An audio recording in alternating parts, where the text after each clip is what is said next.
Bonsoir à toutes et à tous, à vous qui êtes présents ici dans les locaux de l'IREMO et à vous qui êtes en ligne. On est ravis de vous accueillir pour cette réunion ce soir. Grand plaisir d'abord de vous retrouver en vrai pour certains d'entre vous, des visages familiers que je n'ai pas vus depuis longtemps.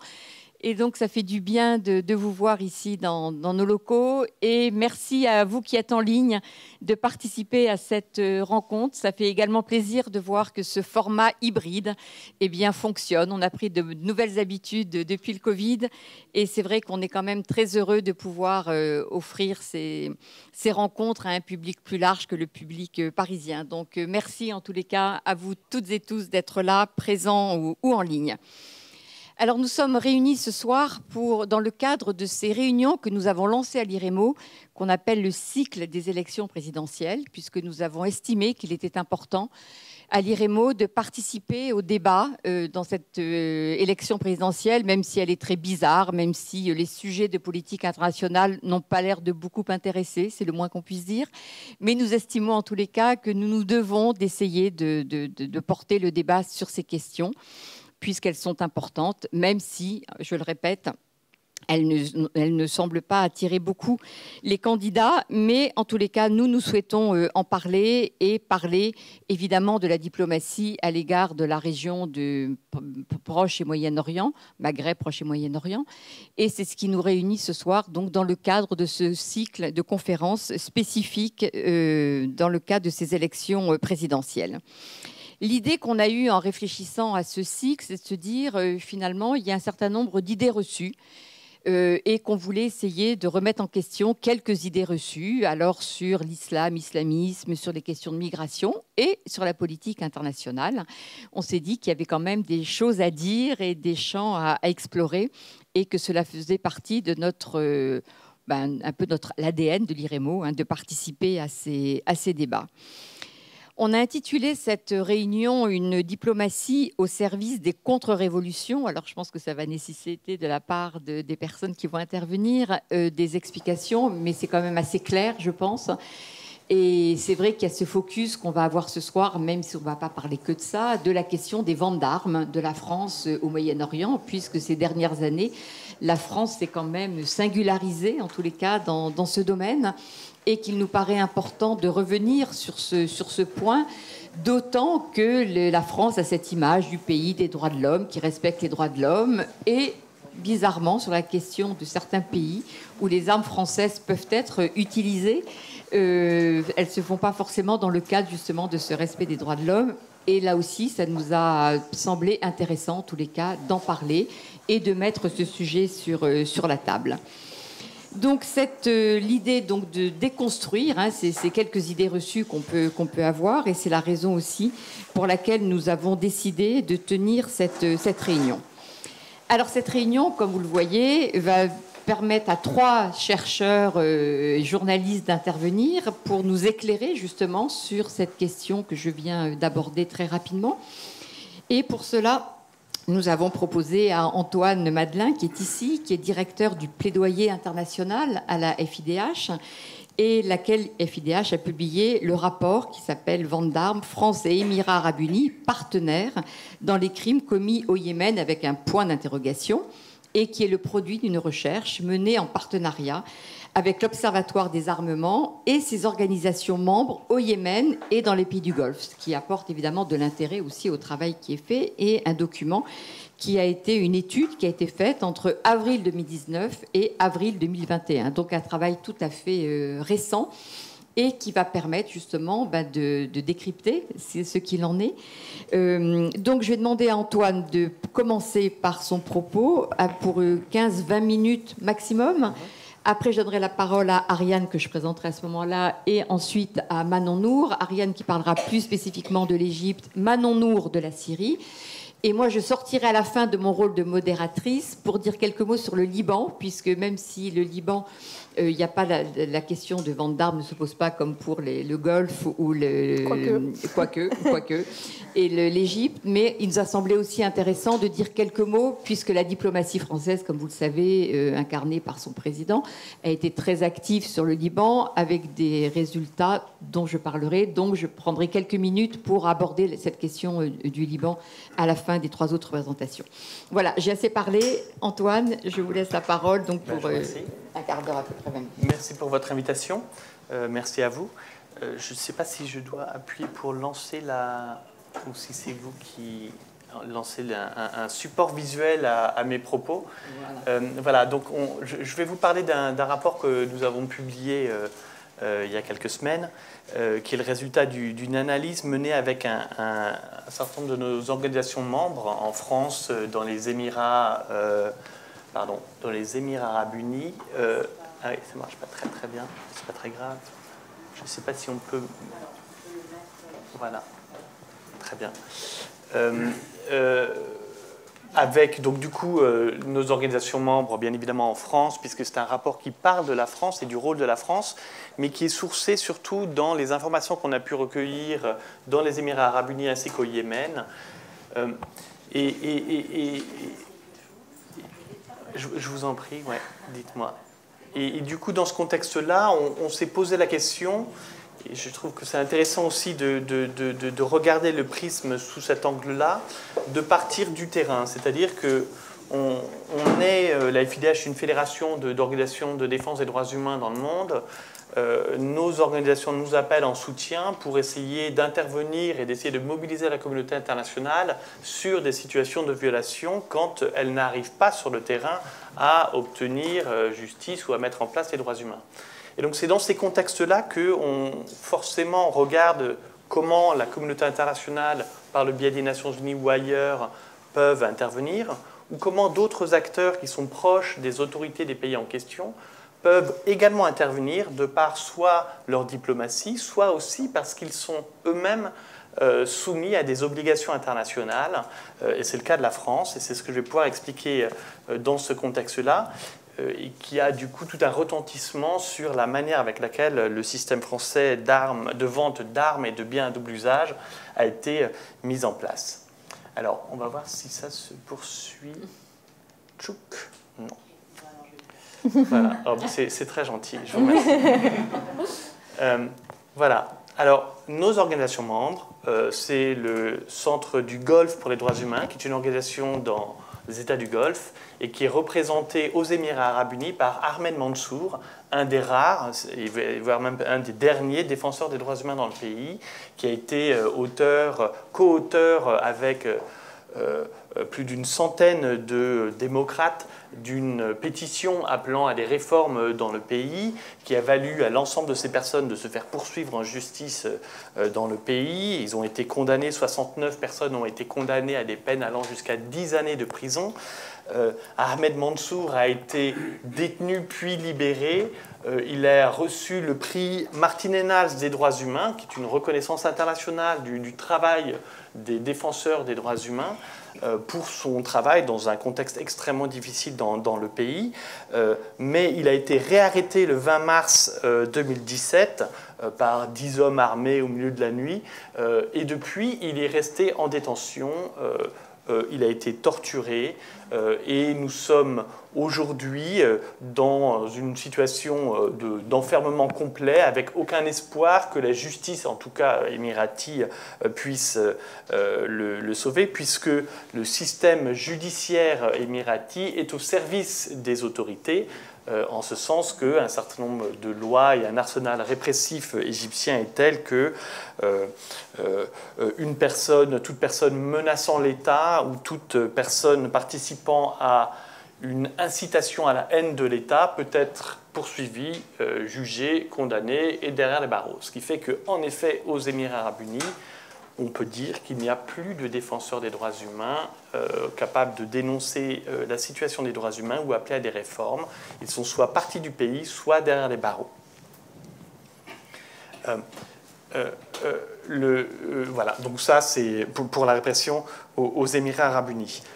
Je poursuis ensuite avec Radia Al-Mutawakkol, qui est la directrice de notre organisation au Yémen, Mutawana, une organisation qui documente la guerre au Yémen, qui documente la situation des droits humains aussi au Yémen, de façon non partisane, en essayant de rapporter des informations sur les victimes du conflit de part et d'autre, et qui du coup a valu à Radia une reconnaissance aussi internationale comme étant une porte-parole indépendante essentielle auprès de la communauté internationale. On la voit ici s'adresser au Conseil de sécurité des Nations Unies. Radia fait appel à nous pour essayer de mobiliser la communauté internationale, et c'est dans ce contexte-là qu'on a obtenu pendant un certain nombre d'années que la Commission des droits de l'homme des Nations Unies établisse une commission d'enquête sur les crimes commis au Yémen, qui a mis en évidence un certain nombre de méfaits et de crimes passibles de poursuites internationales, notamment de crimes de guerre et de crimes contre l'humanité,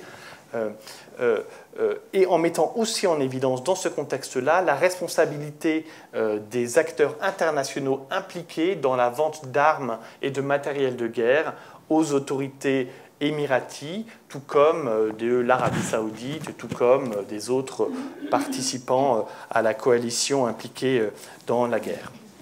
Alors, on poursuit dans le slide, si ça vous va. Les Émirats arabes unis ont annoncé en 2017 qu'ils quittaient la guerre au Yémen, après en effet qu'au niveau international, il y a eu une condamnation plus forte, notamment par le biais de la commission d'enquête qui avait été mise en place par les Nations Unies.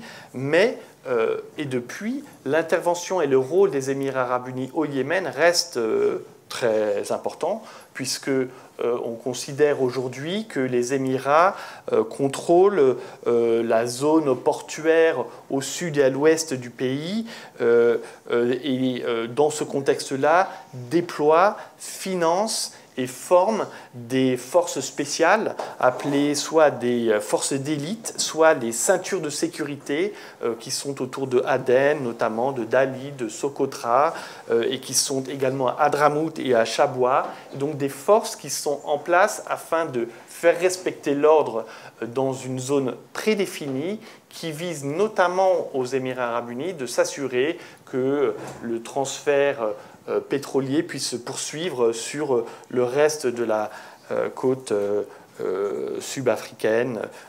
Voilà. Donc les Émirats arabes unis, dans le contexte de leur intervention encore aujourd'hui au Yémen, restent responsables de violations majeures, notamment par le truchement du rôle que sont joués par ces forces d'élite et les ceintures de sécurité, qui sont responsables, et ça c'est la commission d'enquête des Nations Unies qui le reconnaît également, d'arrestations arbitraires, de disparitions forcées, de tortures, qui visent non simplement d'ailleurs ce que l'on pourrait considérer comme étant soit des forces ennemies outils, mais également des journalistes, des défenseurs des droits humains, et donc toute personne aussi qui voudrait dénoncer les crimes commis sur le terrain. Donc ici encore, les Émirats arabes unis, si on avait besoin d'en faire une démonstration, participent en tout cas à une répression tous azimuts, au-delà des simples intérêts de la guerre, mais aussi de toute voix dissidente et de la liberté d'expression dans ces pays-là. Donc face à le rôle, en tout cas, des Émirats arabes unis, quel rôle de la France et pourquoi se pose-t-on la question du rôle de la France? Donc ça, c'est le slide suivant, où la communauté internationale a mis en place une commission d'enquête qui appelle d'ailleurs très explicitement les États de la communauté internationale qui ont fourni des armes aux parties belligérantes à suspendre ces armes-là, et souligne que ces États peuvent être tenus responsables de l'aide ou de l'assistance qu'ils ont fournie qui a permis de commettre des violations du droit international. Donc ça, les enquêtes sont suffisamment claires à cet effet. Et donc la France grande diplomatie, grande puissance internationale, membre permanent du Conseil de sécurité, et qui, à cet égard aussi, a une obligation, une responsabilité internationale de participer au maintien de la paix et de la sécurité mondiale. Pays inspiré par les droits humains, bien que ce soit maintenant des valeurs universelles. Quel rôle peuvent-ils jouer? Voilà, alors c'est des questions un petit peu faussement naïves que je pose, fort heureusement, malheureusement, mais peut-être juste pour faire un point et dire que la France, quand on se retourne vers la France comme un levier d'influence, on regarde un pays qui est un État qui est soumis à l'État de droit et qui a souscrit librement à des obligations internationales que sont le traité pour le commerce des armes, adopté ces dernières années, et qui prévoit que la France ne vendra pas de matériel de guerre si ce matériel peut être utilisé pour participer à des violations graves et majeures de droits humains. L'Union européenne, d'ailleurs, a confirmé également dans des régulations européennes que les États membres de l'Union européenne ne participeraient pas non plus à ce type de vente. Au-delà des armements lourds, les biens double usage, des matériels de surveillance, qui sont aussi un fleuron de l'industrie française, sont également sujets à des obligations internationales, qui fait que la France ne vend pas des biens double usage ou des armes comme elle pourrait vendre des baguettes de pain. Il est interdit de vendre du matériel de guerre, il est interdit de vendre du bien à matériel de double usage, si ceux-ci peuvent être utilisés pour participer à des violations de droits humains. Sauf si l'exécutif accorde des autorisations spéciales. Et c'est là le problème. Donc on continue, puisque sur les enquêtes que l'on a pu mener au Yémen et sur les Émirats arabes unis, on constate en effet que le matériel de guerre constaté sur le terrain est du matériel français. Le système de tir pour l'artillerie, des avions de chasse, les systèmes de tir pour les navires également, des véhicules blindés, ont été fournis par des armes françaises. Alors on peut citer par exemple les pods Damoclès, qui sont un système de désignation laser fabriqué par Thales, qui sont fixés sous les avions de combat. On peut citer les lanceurs Galix, qui est un système développé par l'entreprise Lacroix, qui facilite la protection et la riposte des véhicules de combat russes qui ont été déployés sur le terrain par les Émirats arabes unis et par l'Arabie saoudite. On peut aussi voir dans la slide suivante les canons César qui ont été produits par Nexter, une entreprise détenue par l'État français, qui ont été livrés aussi, là pour le coup, à l'Arabie saoudite. Donc on voit en réalité que depuis 2015, le début du conflit, là où les autorités françaises disent publiquement que la règle est claire, toute vente d'armes est interdite sauf autorisation expresse, on constate que pour les Émirats arabes unis, depuis 2015, il y a eu 1000 autorisations expresses. On constate également que là où on nous dit que nous nous sommes assurés que aucune de nos armes n'ont été vendues et ne se retrouve sur le conflit yéménite, il y a eu plus de 8 milliards d'euros vendus aux Émirats arabes unis et à l'Arabie saoudite ensemble, avant même d'ailleurs qu'on apprenne le contrat du siècle, parce que chaque nouveau contrat est le contrat du siècle, avec la vente de 80 avions de chasse Rafale et de 12 hélicoptères Caracal pour un montant estimé de 16,6 milliards d'euros aux Émirats arabes unis. Donc du coup, il y a, comme on pourrait dire, une interrogation que l'on puisse avoir sur l'efficacité de notre système de vente d'armes. On peut poursuivre.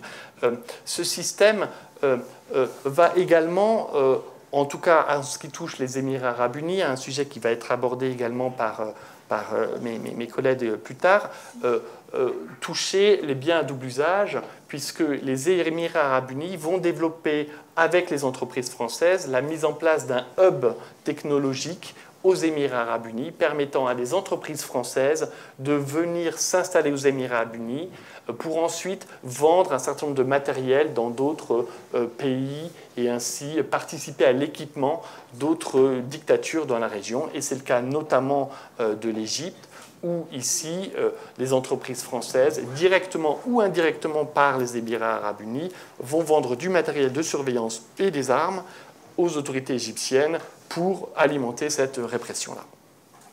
Alors, on peut poursuivre, et je vais aller même un petit peu plus rapidement parce que je pense que je prends un peu de temps, et également encore un peu plus loin. On va s'arrêter sur Luc Vigneron. Pour aussi dresser le portrait plus complet, j'ai parlé du coup de la manière avec laquelle les autorités françaises facilitent la vente d'armements françaises en violation de ses propres obligations internationales. Mais le système et les niveaux de relations aujourd'hui entre la France et les Émirats arabes unis est tel que il y a même, on constate même une confusion même dans l'industrie de l'armement, puisqu'un grand nombre d'entreprises françaises sont venues s'installer aux Émirats arabes unis et où les dirigeants d'entreprises françaises, comme Luc Vigneron, ancien PDG de Thales, qui a été ensuite nommé pour prendre la tête de l'EDIC, le Emirate Defense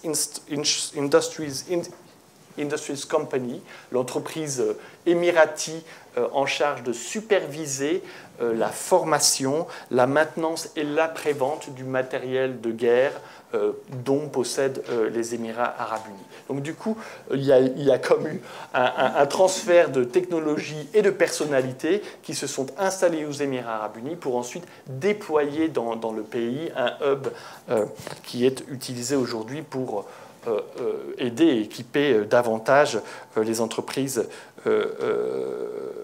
émiraties. Donc du coup, l'entreprise française participe à l'industrie directement émiratie. Et on constate également d'ailleurs à reverse la manière avec laquelle les entreprises émiraties participent aussi à l'inverse à l'entreprise française de l'armement, à l'instar notamment de l'entreprise émiratie Privinvest, qui est une entreprise émirati qui a racheté le chantier naval de Cherbourg et ainsi organisé, bien évidemment, par ce biais-là, le transfert de technologie du chantier naval de Cherbourg pour alimenter la construction d'autres corvettes dans les Émirats arabes unis, qui ont ensuite été utilisées, bien évidemment, aussi pour organiser le contrôle des Émirats arabes unis pendant la guerre. Voilà. Donc, du coup, on arrive à la description d'un système, et je vais terminer, où on voit en effet que la France a vendu pour beaucoup, en dépit de ces violations internationales, malgré d'ailleurs les condamnations et les inquiétudes formulées par les Nations Unies. On a constaté également que le contrôle français dans le système de vente d'armes ne fonctionne pas, ou à tout le moins inefficace, ineffectif. On constate que les entreprises françaises ont quitté aussi peut-être afin de moins se soustraire aux obligations françaises, notamment dues au devoir de vigilance, en allant s'installer aux Émirats arabes unis. Et donc on arrive à un système où même la libération d'un défenseur, puisqu'on s'interroge sur le rôle de la diplomatie française, Ahmed Mansour dans les Émirats arabes unis, croupit toujours en prison. On n'a même pas, les autorités françaises n'ont même pas obtenu en gage, ou en tout cas en geste d'engagement en matière de droits humains, une quelconque libération. Voilà. Et donc, du coup, l'espoir de notre point de vue, c'est la plainte qu'on a pu déposer en France, puisque la France, en tout cas, reste pour un certain nombre de niveaux un état de droit, et où il y a en France une loi qui interdit aux entreprises de participer à des crimes internationaux. Et ce fut l'objet d'une plainte qu'on a déposée en 2011 contre Amesis en Libye pour avoir vendu du matériel de surveillance au colonel Kadhafi, laquelle plainte a ensuite été alimentée par des informations concernant l'Égypte et Amesis est devenu Nexa, qui fournissait du matériel de répression en Égypte. Et donc, du coup, cette plainte est devenue une grosse plainte concernant des faits et du matériel vendu en Libye et en Égypte. En juin 2011, 4 dirigeants d'Amesis et de Nexa Technologies ont été mis en examen par les juges d'instruction du pôle pour les crimes contre l'humanité et crimes de guerre du tribunal judiciaire de Paris pour complicité de torture dans le volet libyen de l'enquête et complicité de torture et de disparition forcée dans le volet égyptien. En juillet et septembre 2021, les sociétés Nexa et Amesis ont elles-mêmes été mises en examen par les juges d'instruction. Voilà. Donc du coup, ça veut dire qu'aujourd'hui, notre espoir pose dans le système judiciaire français en espérant que ces aventures pourront se poursuivre avec des condamnations. Merci. Merci beaucoup Antoine pour cet exposé. Et j'ai toujours en tête une déclaration de Florence Parly qui était interrogée et qui décrétait qu'il n'y avait absolument pas d'armes françaises utilisées dans le conflit au Yémen, alors que la démonstration, me semble-t-il, est faite du résultat complètement inverse à ces déclarations qu'elle tenait avec beaucoup d'assurance. Alors après ce panorama sur les Émirats arabes unis, on va passer à l'Égypte, avec Ariane Lavrieux, qui est journaliste, installée au Caire depuis 2017 comme correspondante de plusieurs médias, dont Mediapart. Et vous avez participé à cette enquête. Je ne sais pas si vous l'avez vue ou lue, mais si vous ne l'avez pas fait, vous allez vous précipiter en sortant, qui s'appelle « Les mémos de la terreur », qui est paru en novembre 2021. Et c'est Disclose qui a publié cette enquête, qui est quand même assez saisissante pour l'avoir lue. Je vous recommande de la regarder, et qui montre en fait la complicité de l'État français dans les crimes de la dictature de Sissi. Et donc là encore, c'est un exemple intéressant sur lequel il faut s'arrêter lorsque l'on sait les contrats d'armement qui existent depuis quelques années entre la France et l'Égypte. Alors c'est une vieille histoire, mais là qui s'est renforcée ces dernières années de façon vraiment sensible. Ariane, vous avez la parole.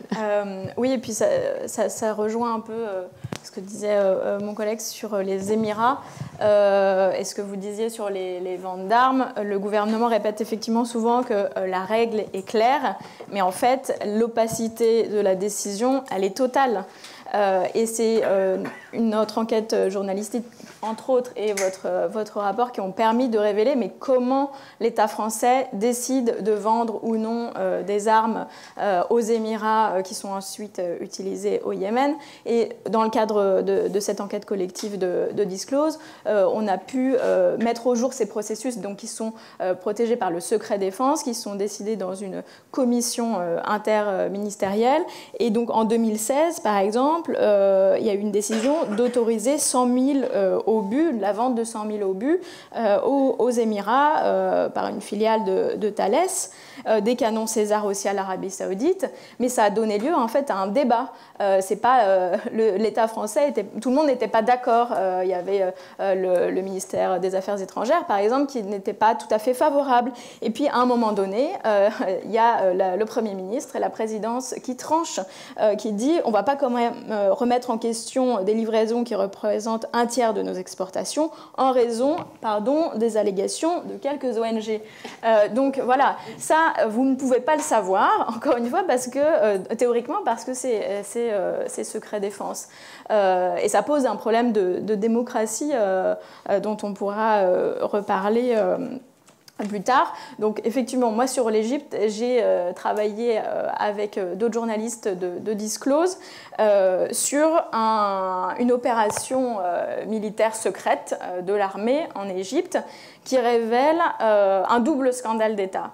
C'est-à-dire à la fois cette opération qui s'appelle Sirli en Égypte, c'est une opération du renseignement militaire français, des hommes, un avion qui sont postés gratuitement au service de la dictature égyptienne pour théoriquement surveiller le désert égyptien et en fait qui vont servir à aider l'armée égyptienne à bombarder des convois de trafiquants, de contrebandiers, de civils, des simples civils, sans sommation. En droit, ça s'appelle une exécution sommaire, une exécution arbitraire. C'est un crime. Et donc, ça commence en 2016 et ça se poursuit jusqu'à l'heure actuelle. c'est le premier problème. Le deuxième problème, c'est qu'on a un discours qui est mensonger pour défendre cette opération, au moins dans les cercles de pouvoir. Dans les rapports officiels, l'État explique que c'est pour la lutte antiterroriste. Et en réalité, très vite, les militaires vont écrire dans leur rapport que ça ne sert pas, la lutte antiterroriste, que ce n'est pas l'objectif des Égyptiens. Le directeur de la DRM, de la Direction du renseignement militaire français, explique lui-même dans un rapport en 2017, le premier objectif, c'est la lutte contre la contrebande, deuxième, l'immigration illégale, troisième, le terrorisme. Et c'est ça qui nous a frappé dans ces documents, c'est que ça revient en permanence. L'expression « la problématique terroriste n'a jamais été abordée », la priorité de la mission va à la satisfaction du partenaire. Et donc on voit en fait à travers cette opération que l'armée française et une partie de la diplomatie s'est mise vraiment au service de l'Égypte. Alors pourquoi pourquoi tout d'un coup l'Égypte devient aussi importante et pourquoi il faut satisfaire ces demandes? Parce qu'à l'origine, c'est quand même l'Égypte qui demande à la France de l'aider. Eh bien ça rejoint ce que vous veniez d'expliquer. L'Égypte, en 2015-2016, est le premier client de l'armement français, de l'industrie française. Alors, dit comme ça peut paraître un peu caricatural comme explication, mais en réalité, ce qu'on s'est aperçu aussi par ailleurs au travers de cette enquête, c'est que les militaires, les diplomates l'écrivent eux-mêmes. Ah, j'ai perdu le... Ah, pardon. D'accord. Et donc, parce que la question qui se pose, c'est effectivement comment en est-on arrivé là? Comment, pendant autant d'années, une opération a pu dériver? En fait, dès 2013, la France va miser sur la dictature militaire, va faire ce choix-là. Et donc, on a retrouvé, par exemple, une note du 14 novembre 2013. Donc, je ne sais pas si vous pouvez le montrer à l'écran, mais on est quelques mois après le coup d'État militaire donc, qui a lieu en juillet 2013 en Égypte. Les militaires ont repris le pouvoir, l'armée, le président a été arrêté, les opposants sont arrêtés par milliers, massacrés. 14 novembre 2013, l'armée française, enfin le ministre de la Défense, et qui fait une note en fait aux affaires étrangères françaises et leur présente un peu la situation et leur dit le ministère de la Défense égyptien est fort d'une autonomie financière estimée à 10 milliards d'euros et a pour objectif immédiat de moderniser ses matériels, ses infrastructures, avant qu'un nouveau pouvoir démocratique ne lui demande des comptes. Donc, en clair, il va falloir se dépêcher de vendre avant que les civils reviennent au pouvoir. Et voilà, dans une série de notes comme ça, c'est écrit noir sur blanc, l'un des principaux canaux d'influence repose sur la coopération avec l'appareil militaire. C'est encore une fois une note diplomatique en 2015. Et donc, vraiment, l'Égypte devient un cas d'école de cette mise en place de la diplomatie, ce qu'on a appelé la diplomatie des armes. Donc, pourquoi ça arrive en Égypte? Donc, parce que l'Égypte est un des clients principaux de l'armement, mais aussi parce que la diplomatie française opère une mue à ce moment-là. Depuis 2012, le ministère des Affaires étrangères a récupéré un portefeuille qui normalement était au ministère de l'économie, qui est la diplomatie économique. Et pour justifier d'avoir un budget important, pour justifier son existence, Laurent Fabius, qui est à l'époque ministre, récupère ce portefeuille et donc va promouvoir les entreprises françaises. Ça va être une des missions du Quai d'Orsay, en fait, de promouvoir les entreprises. Et avec l'arrivée notamment de Jean-Yves Le Drian au ministère des Défenses, cette diplomatie, elle va prendre une teinte militaire très forte et avec une volonté de soutenir massivement ce qu'appellent les militaires sous-texte, le soutien aux exportations d'armement. Voilà, donc, en fait, ce que je voulais dire, c'est que l'Égypte incarne assez bien un tournant dans la diplomatie, dans le choix de la diplomatie française, et le fait qu'elle est reléguée au second rang derrière des considérations commerciales, militaires assumées. C'est une politique de l'État, mais c'est une politique qui n'est jamais discutée. Avec vous, avec les députés. Les commissions d'enquête sont interdites, bloquées. Les questions de politique étrangère ne sont pas du ressort de la représentation nationale. Quand des députés ont essayé de poser des questions, de proposer qu'on crée une commission, une délégation parlementaire sur les questions d'exportation d'armement, tout de suite, l'administration en charge de ces questions, l'administration et le gouvernement a bloqué et dit qu'on ne pouvait pas parler de ces questions de défense nationale. Et voilà, au Parlement, il y a aussi une certaine peur de s'emparer de ces questions-là. Voilà ce que je pouvais dire. Merci beaucoup, Ariane. Ça va évidemment, ça poursuit la réflexion. Après Antoine, on est vraiment dans des interrogations. Et sur la question que vous posez à la fin, qui est très intéressante, c'est le fait qu'effectivement, les parlementaires ont du mal à s'emparer de cette question. Et il me semble que c'est dans ce rapport de Disclose qu'on voit ce rapport de parlementaires. Oui, c'est Disclose qui avait également... effectivement travailler sur le blocage en fait du gouvernement, donc ce qu'on appelle le SDGSN, qui est le secrétariat général à la défense nationale. Voilà, qui n'était pas ravi des propositions des députés. Il y a près de 2 ans, qui proposait donc la création d'une délégation parlementaire, donc à la fois des députés et des sénateurs, qui leur seul pouvoir, c'était de poser des questions. Ce n'était pas d'interdire de vendre des armes à l'Arabie Saoudite, aux Émirats. Non, c'était d'avoir le droit de poser des questions sur les questions d'armement. Même ça, pour l'administration, c'était le risque. Ça mettait en péril, encore une fois, le sous-texte, donc le soutien aux exportations françaises. Merci beaucoup. Alors maintenant, on va passer en Syrie avec Manon Nour Tannous, qui est docteur en relations internationales et maîtresse de conférences à l'université de Reims-Champagne-Ardenne et chercheuse associée à la chaire d'histoire contemporaine au Collège de France et que vous connaissez ici à l'IREMO et qui est auteure de ce livre Chirac, Assad et les autres, qui a été publié en 2017 et qui est disponible à la vente pour ceux qui ne l'auraient pas encore lu et qui sont intéressés par ce sujet. Alors là, on va parler donc de la diplomatie de la France à l'égard de la Syrie.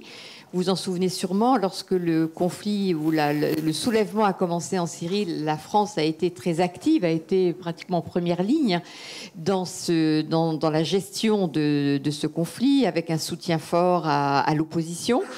Et puis ces derniers temps, on a l'impression que la France a complètement disparu des écrans radars lorsque l'on parle de règlement ou de participation au règlement du conflit syrien. On voit bien que les Occidentaux, de façon générale, sont plus du tout à la manœuvre, à la faveur, en revanche, des Russes, des Turcs et des Iraniens.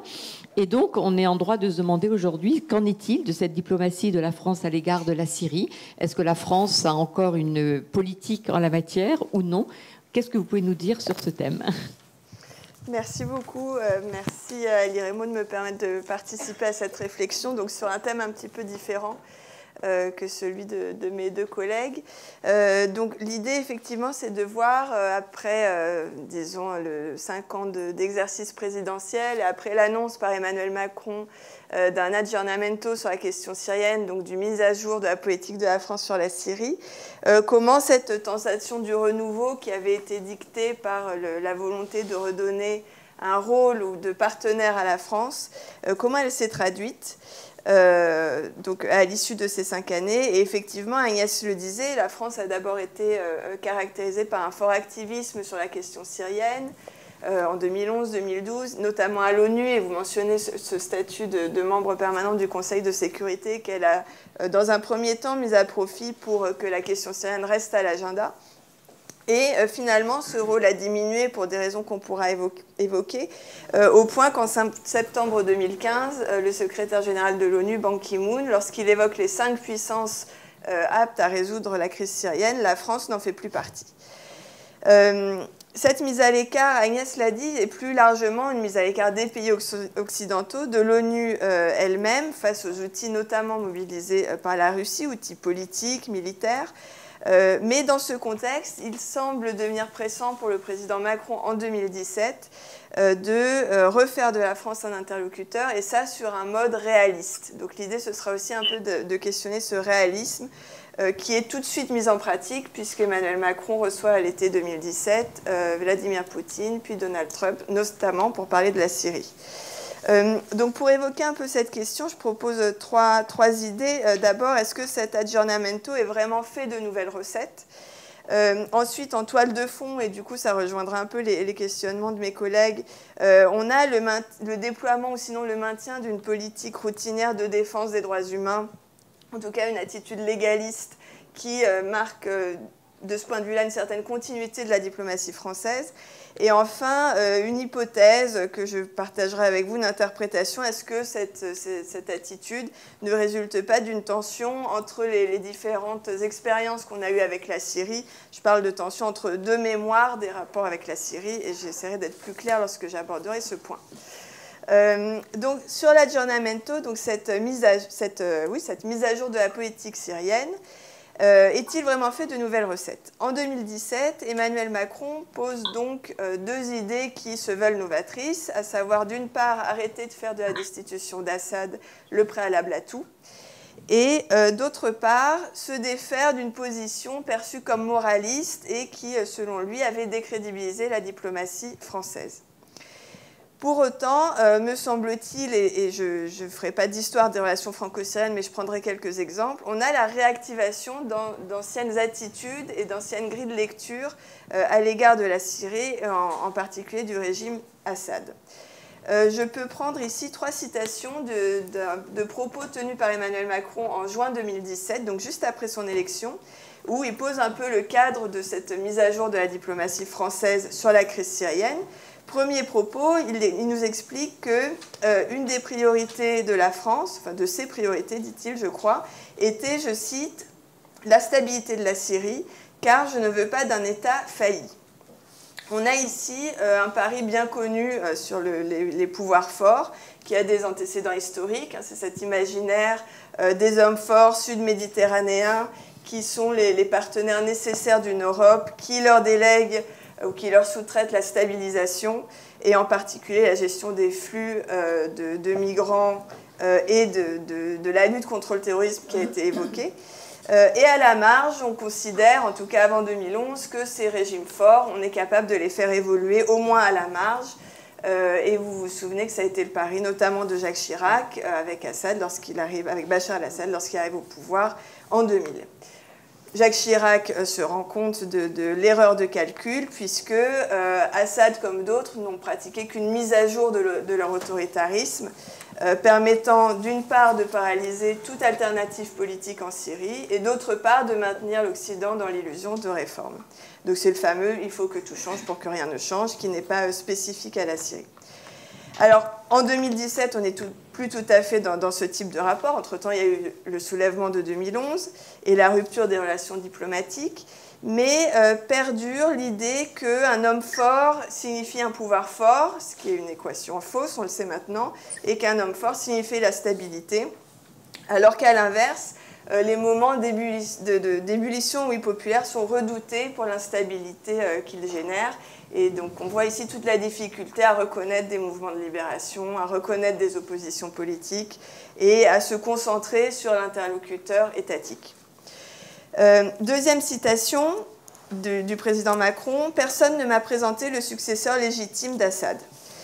On a ici ce que j'appellerais le mythe du remplaçant, c'est-à-dire cette obsession de trouver en préalable, avant d'envisager sérieusement toute alternative, de trouver la personnalité à même d'incarner l'avenir politique de la Syrie, donc un équivalent de Charles de Gaulle, un Jean Moulin. Et là encore, il n'y a rien de bien nouveau. Je citerai simplement la lecture française de la crise de pouvoir en Syrie dans les années 80, où il y a une érosion du pouvoir syrien qui est très bien identifiée par la diplomatie française, mais qui est aussitôt tempérée par l'appréhension du départ d'Assad et par l'alternative politique. L'angoisse à l'époque est celle des frères musulmans, d'ailleurs elle perdure en 2011. Et tout ça sert à construire le principe du moindre mal, à savoir, on a un régime qui a une légitimité toute relative déjà avant 2011, mais puisqu'on n'a pas identifié des personnalités, disons, prêtes à gouverner, on préfère cet interlocuteur connu, même imparfait. Alors, en 2017, il n'est plus question de faire d'Assad un interlocuteur, mais le type de raisonnement demeure et il y a, disons, en toile de fond des analyses politiques de la France, l'idée d'un moindre mal qui continue de perdurer. Troisième citation, Assad n'est pas l'ennemi de la France, mais des Syriens. Là, c'était une manière aussi de relativiser ou d'annoncer que l'investissement sur la question syrienne allait être relativisé, avec l'idée que la priorité était la lutte contre le terrorisme, en particulier depuis l'apparition de l'État islamique en 2014, depuis les attentats en France en 2015. Et là aussi, sans faire trop d'histoire, on note une amnésie, revenons aux années 80, à la présidence de François Mitterrand, qui a vu divers épisodes douloureux dans la relation franco-syrienne. 1981, assassinat de Delahamar à Beyrouth. 82, rue des Rosiers, attentat de la rue des Rosiers. 83, attentat du Drakkar au Liban. Autant d'événements derrière lesquels la main de la Syrie est soupçonnée, et en tout cas la certitude, à l'époque déjà, et on le trouve dans les traces diplomatiques, est que la question terroriste fait partie de l'arsenal du régime pour asseoir son statut d'interlocuteur, et c'est toute cette question de la puissance de nuisance, y compris donc contre la France, lorsque les divergences politiques s'avèrent trop fortes. Donc on a une série d'affirmations qui ne dessinent aucun plan politique pour une sortie de crise en Syrie, qui n'annoncent pas non plus une reprise des relations diplomatiques, mais qui constituent sans doute a posteriori une clé de lecture, non pas d'un soutien à la contre-révolution, si je reprends le titre de cette séance, mais en tout cas d'un désinvestissement de l'engagement aux côtés de l'opposition syrienne. Alors, deuxième point peut-être à évoquer, si on a cette stratégie donc très explicite d'Emmanuel Macron de redonner un rôle à la France, c'est assorti d'une certaine représentation des valeurs qu'elle défend et ça va dicter une autre gamme de politique. Donc, on a ici ce qu'on pourrait appeler en relations internationales une identité de rôle. La France prend des positions qui dépassent la seule crise syrienne, qui sont aussi marquées par une dimension uniquement réactive. Elle réagit à ce qui se passe sur le terrain, mais n'est plus capable d'impulser des solutions politiques, et qui correspondent au rôle qu'elle voit pour elle-même sur la scène internationale. Et de ce point de vue-là, donc, elle est dans la continuité avec les diplomaties de Nicolas Sarkozy et de François Hollande. Là, on peut citer deux exemples. Celui de la lutte contre l'emploi d'armes chimiques, d'abord, en ayant en tête que l'épisode de 2013 constitue une blessure pour la diplomatie française. Donc 2013, ce sont les attaques chimiques dans la banlieue de Damas et l'absence de réaction occidentale malgré la qualification de ligne rouge qui avait été faite un peu plus tôt par Obama. Les États-Unis n'y vont pas et la France n'est pas capable d'y aller seule. Et 2013, c'est aussi la représentation de la posture moraliste dénoncée par Emmanuel Macron, puisque François Hollande avait à l'époque dit qu'il fallait punir ce régime qui s'était rendu coupable, il emploie le mot d'infâme, d'attaque infâme contre sa population. Pour autant, le dossier n'est pas abandonné et la France, en 2018, donc au moment du centenaire de la Première Guerre mondiale, qui a vu l'apparition de l'utilisation en masse de ces armes chimiques, la France lance un partenariat contre l'impunité d'utilisation d'armes chimiques. Donc, lutte contre l'impunité, pourquoi? Parce que dans cette séquence, on a des rapports successifs de l'Organisation pour l'interdiction des armes chimiques qui font état de l'utilisation d'armes chimiques de manière, je cite, systématique et répétée. Et par ailleurs, le Conseil de sécurité, totalement bloqué par le veto russe, incapable de condamner, j'allais dire évidemment, on commence à y être habitué, mais incapable même de mener des enquêtes, puisque depuis 2017, le mécanisme d'enquête n'est pas renouvelé du fait justement de ce veto russe. Cette lutte contre les armes chimiques se traduit aussi par des frappes menées en avril 2018, conjointement avec les États-Unis et le Royaume-Uni, suite à de nouvelles attaques et qui ciblent un site de stockage et un site de production en Syrie, et qui sont aussitôt assortis d'une déclaration de Jean-Yves Le Drian disant qu'il n'y aurait pas de deuxième phase de frappe à moins de nouvelles attaques chimiques. Donc on est dans une politique très restreinte de ce point de vue-là. Même chose pour les crimes contre l'humanité. C'est aussi, disons, une ligne rouge, enfin pas une ligne rouge, un fil rouge de la diplomatie française sur la Syrie, avec un soutien au processus d'enquête qui avait fait suite à la fuite de photos par César, hein, donc sur la torture massive dans les prisons du régime, des condamnations très régulières des bombardements contre les civils, plus récemment donc à Idlib.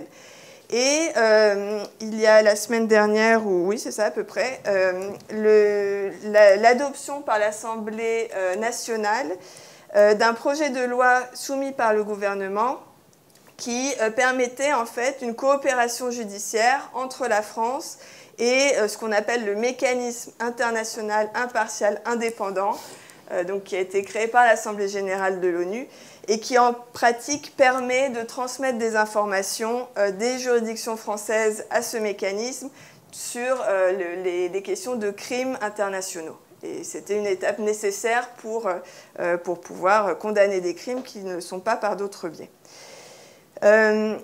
Donc on a tout cet arsenal de mesures, cette gamme, disons, de mesures politiques, pour ne pas faire de mauvais jeu de mots avec les interventions précédentes, et par ailleurs le maintien de tous les outils qui avaient posé l'infréquentabilité d'Assad, puisque c'est bien ça la question finalement, les listes noires, le gel des avoirs, et le dernier levier en date qui est de ne pas financer la reconstruction en absence de transition politique. Ce positionnement n'est pas sans susciter des tensions au sein de la politique française, tensions qui viennent notamment des services de renseignement ou des militaires qui, dans la hiérarchie des problèmes, disons, soulevés par la crise syrienne, voient d'abord la lutte contre le terrorisme et qui, à ce titre, défendent la relance d'un dialogue.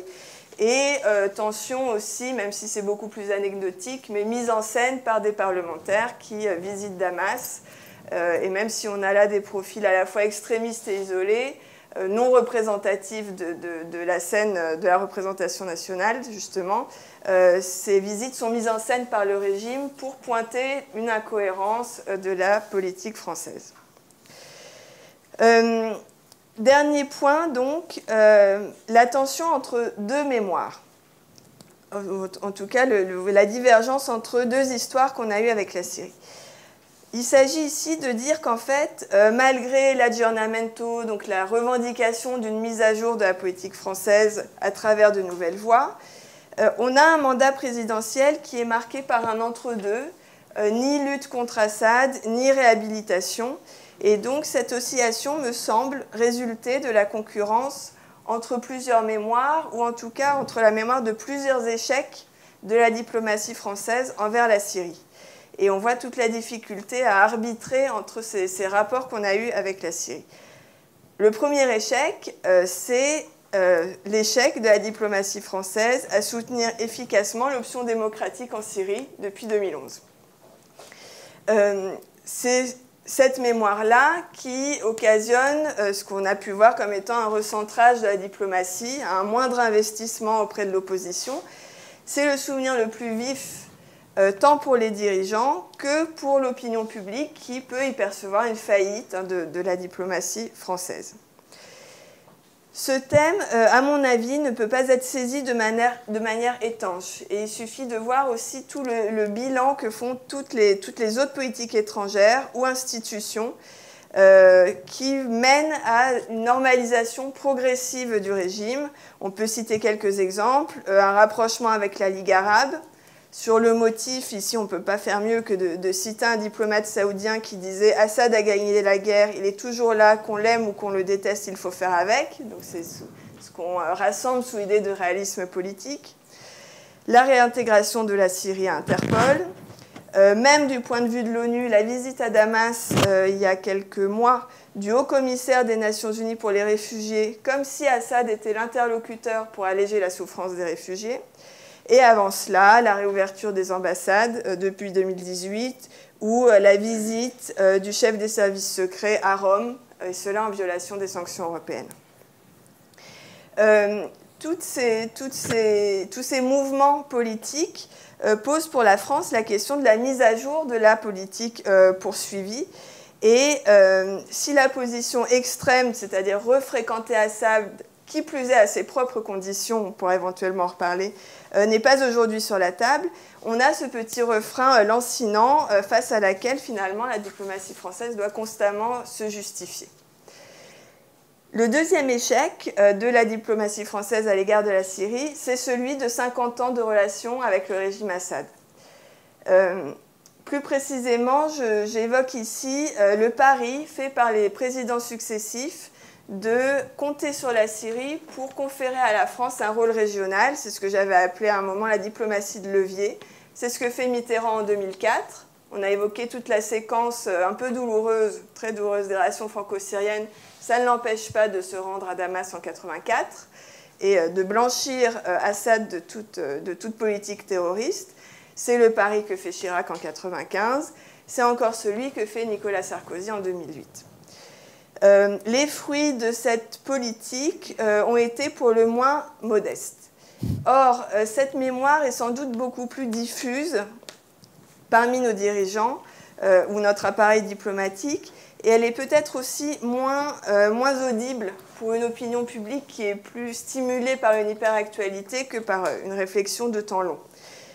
Pour autant, cet échec me semble tout aussi riche d'enseignements, et je dirais même d'enseignements peut-être tout aussi réalistes que ceux évoqués précédemment, à savoir en fait recentrer la diplomatie française en allégeant le soutien à l'opposition.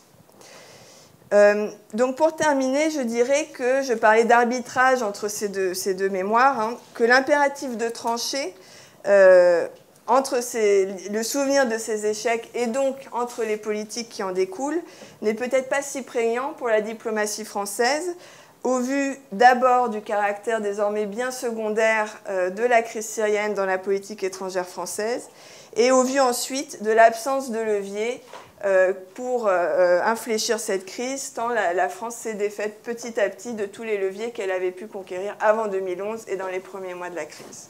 Merci. Merci beaucoup Manon Nour pour cette présentation extrêmement riche également. Donc là, il y a de quoi débattre ensuite. Alors, si vous me le permettez, je vais dire quelques mots sur le Liban, qui est quand même un sujet aussi qui intéresse la diplomatie française, ou en tous les cas qui intéresse plutôt, devrais-je dire, le président de la République, puisque, comme vous le savez, Macron s'est rendu à 2 reprises au Liban. La première fois au lendemain de l'explosion du port de Beyrouth, en solidarité avec la population libanaise. Et il y est retourné 1 mois plus tard, où là, son voyage a été moins apprécié que le premier. Autant le premier a été effectivement perçu comme la solidarité avec la population libanaise. Le deuxième a été perçu par certains comme une volonté quand même d'intrusion, ou en tout cas d'ingérence, qui a été moins bien perçue par certains Libanais. On peut donc parler d'un engagement personnel très fort de la part de ce président, je dirais même plutôt de volontarisme tel que Macron sait faire preuve dans des dossiers parfois un peu compliqués, où il a le sens de la communication, c'est-à-dire que d'arriver à Beyrouth au lendemain de l'explosion, effectivement, c'était un geste fort qui, à ce titre, a été apprécié par, surtout dans le quartier d'Achrafiyeh, drame de cette explosion, enfin, qui a vécu, qui a subi les conséquences de cette explosion. Et donc un quartier dans lequel les responsables libanais n'osaient pas aller parce qu'eux, ils se seraient fait effectivement très mal reçus. Et donc Macron a bénéficié effectivement de cette image très, très favorable, de cet accueil qu'il a reçu.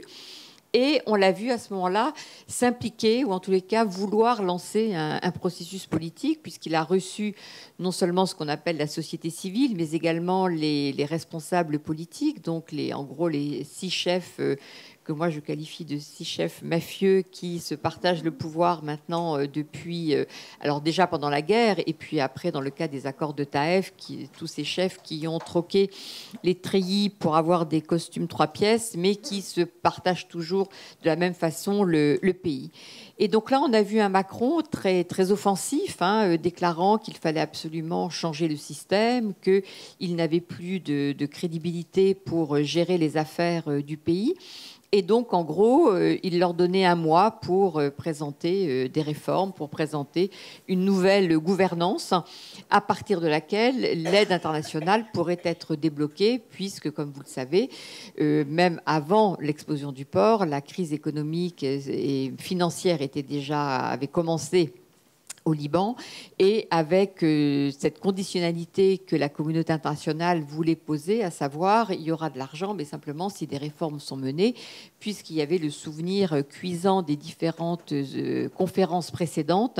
Je pense à Paris 1, Paris 2 et la conférence CEDRE, qui à chaque fois avait mobilisé des milliards de dollars en aide au Liban, mais les premières conférences, en fait, n'avaient mis aucune condition à cet argent qui a été débloqué.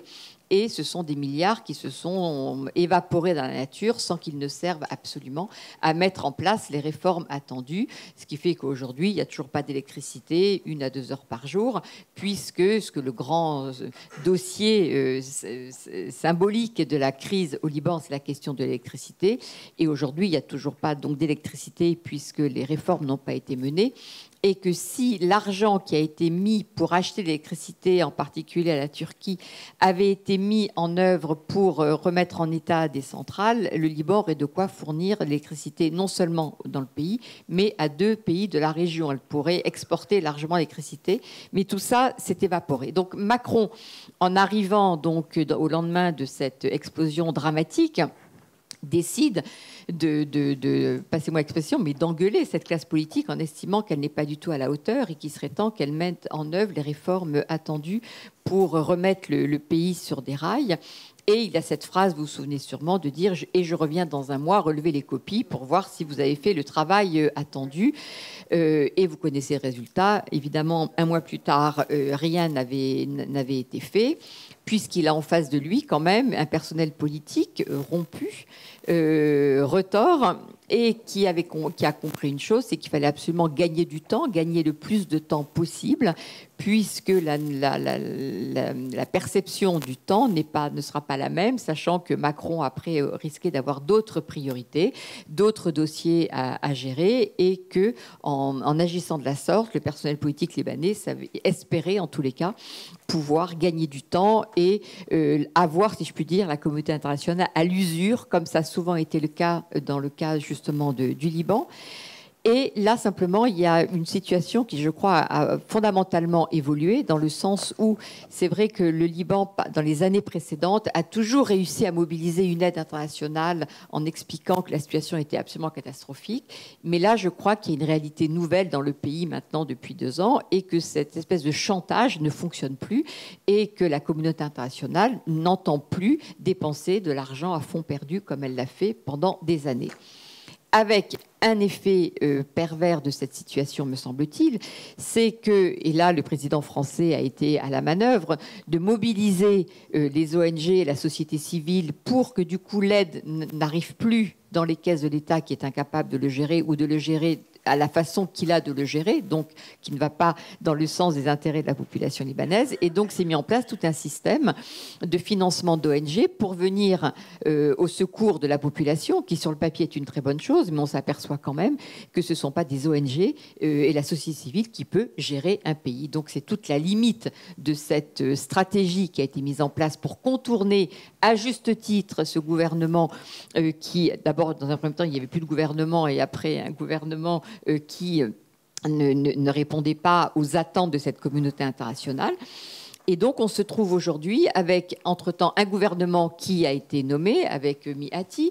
Miati qui est reçu quelque temps après à l'Élysée et qui apparaît pour pour beaucoup de Libanais comme du coup eh bien, un soutien clair apporté par la diplomatie française à ce nouveau gouvernement, qui n'est en rien un gouvernement qui répond aux attentes qui avaient été celles du président français, puisqu'il s'agissait de mettre en place un gouvernement de technocrates qui allait couper, qui allait rompre avec les gouvernements précédents. Miati, c'est quand même le système qui se remet en place de la même façon. Miati, qui a déjà, comme vous le savez, été Premier ministre et qui représente en rien la rupture ou les réformateurs et technocrates compétents qui étaient attendus.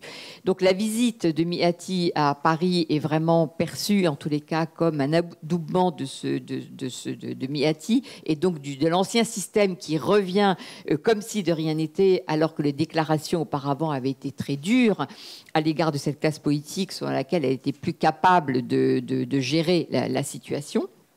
Et avec aujourd'hui la France, une diplomatie française qui soutient le processus électoral qui a été proposé par Miati, puisque ce gouvernement a très bien compris que l'argument des élections était toujours un argument mis en avant et soutenu.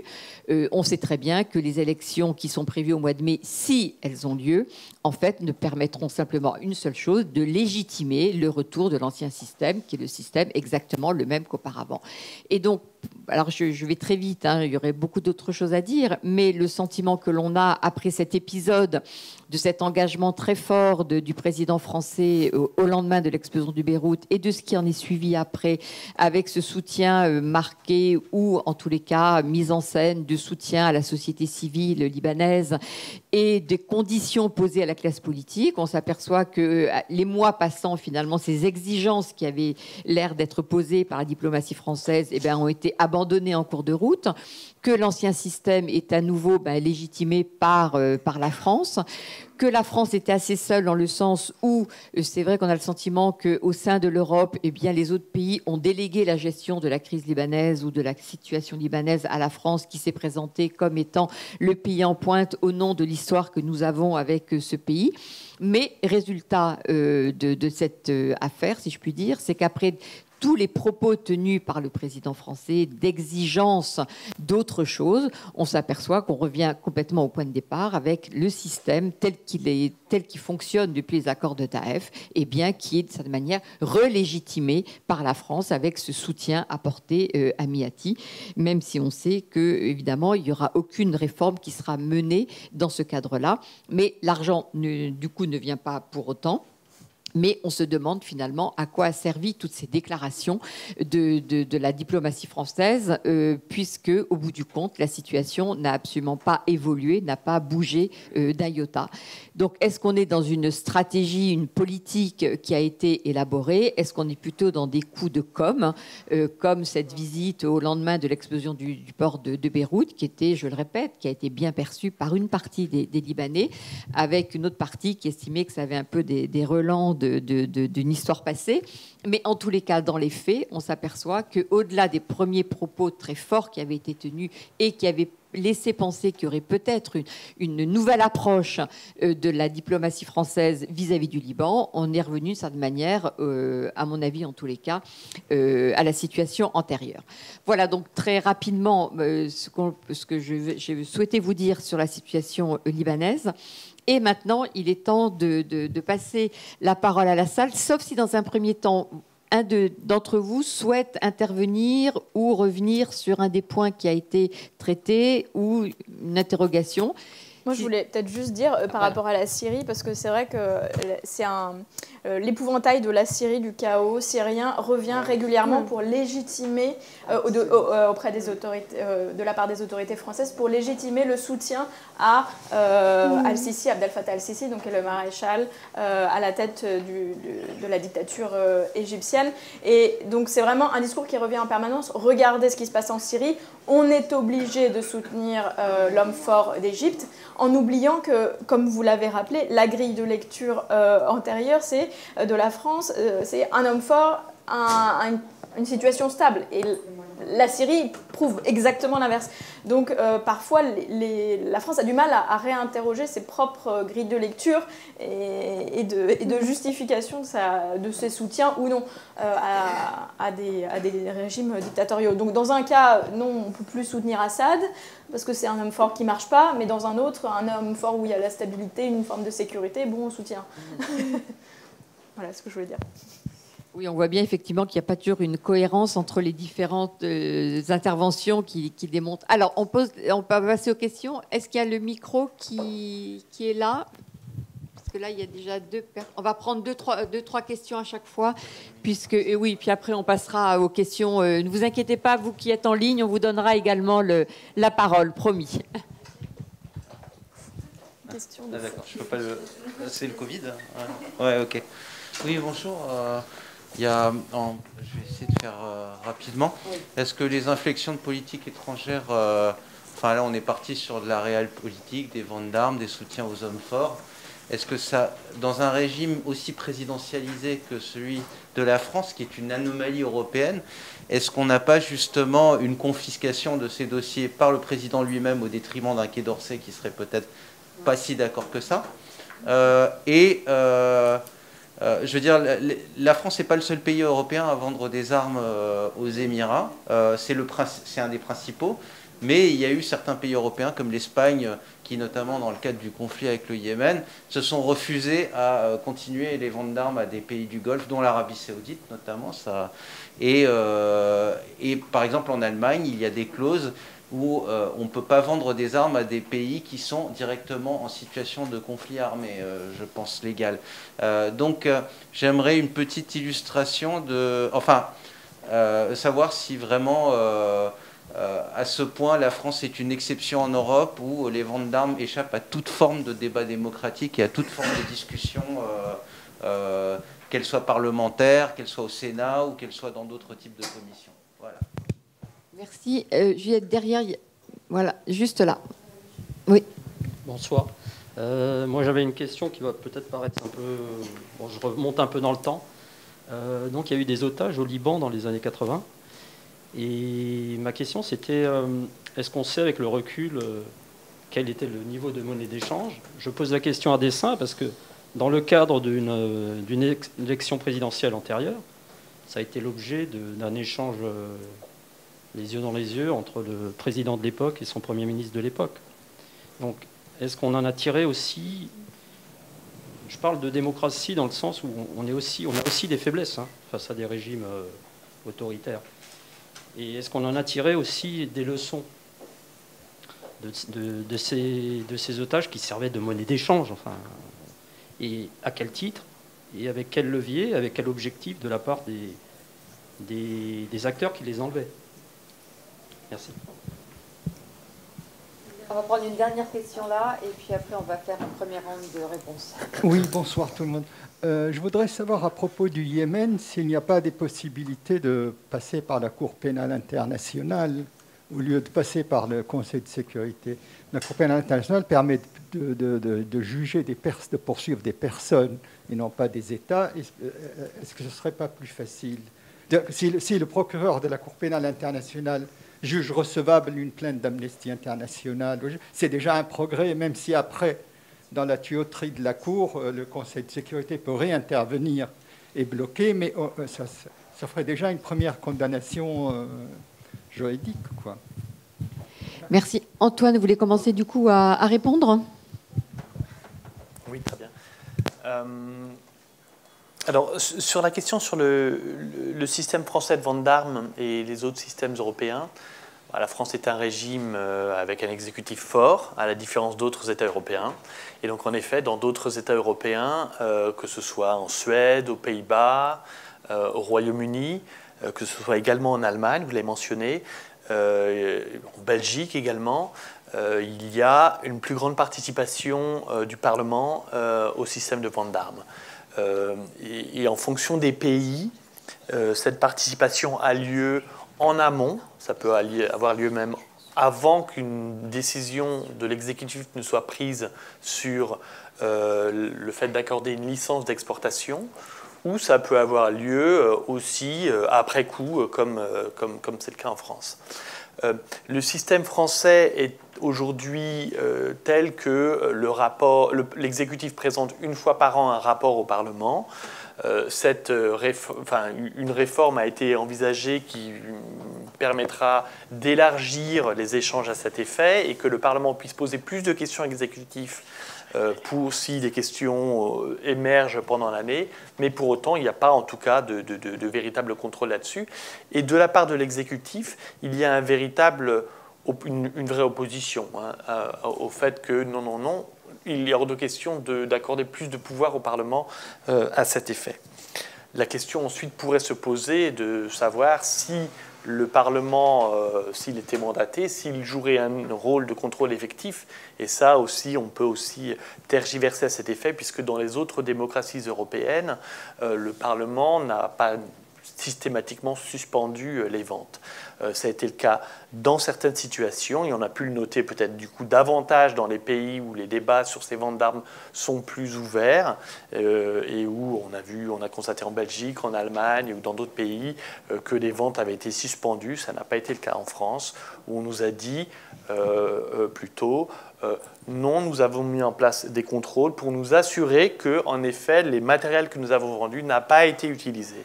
Ceci ne sont que des paroles et rien n'a pu en tout cas vérifier le fait que les contrats qui avaient été conclus étaient suffisamment pertinents.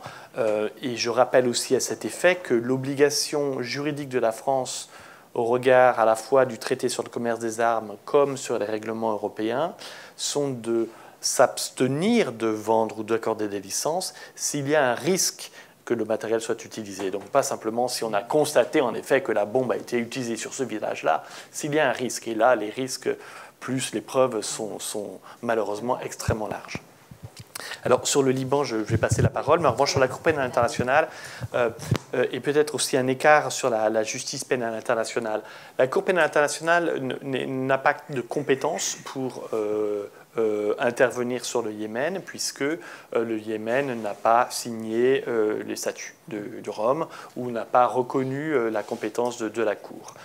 Ni d'ailleurs l'ont fait les États du Golfe qui du coup ne reconnaissent pas la compétence de la Cour pénale internationale qui du coup reste incompétente sur ce sujet.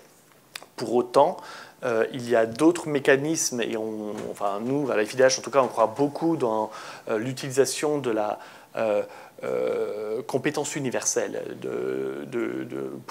comme un moyen de faire avancer la lutte contre l'impunité. Et quand je parle de compétence universelle, je parle de compétences de tribunaux extraterritoriaux, comme ça pourrait être en France, comme ça pourrait être en Syrie, comme ça pourrait être ailleurs. Vous avez suivi, alors là, ce n'est pas le Yémen, c'est la Syrie, mais on pourrait jongler d'un pays à l'autre sur l'ensemble de ces problématiques-là. Vous avez suivi le procès de Koblenz, qui est intervenu avec le jugement en janvier dernier d'un tortionnaire syrien, qui est une avancée fondamentale dans la justice internationale.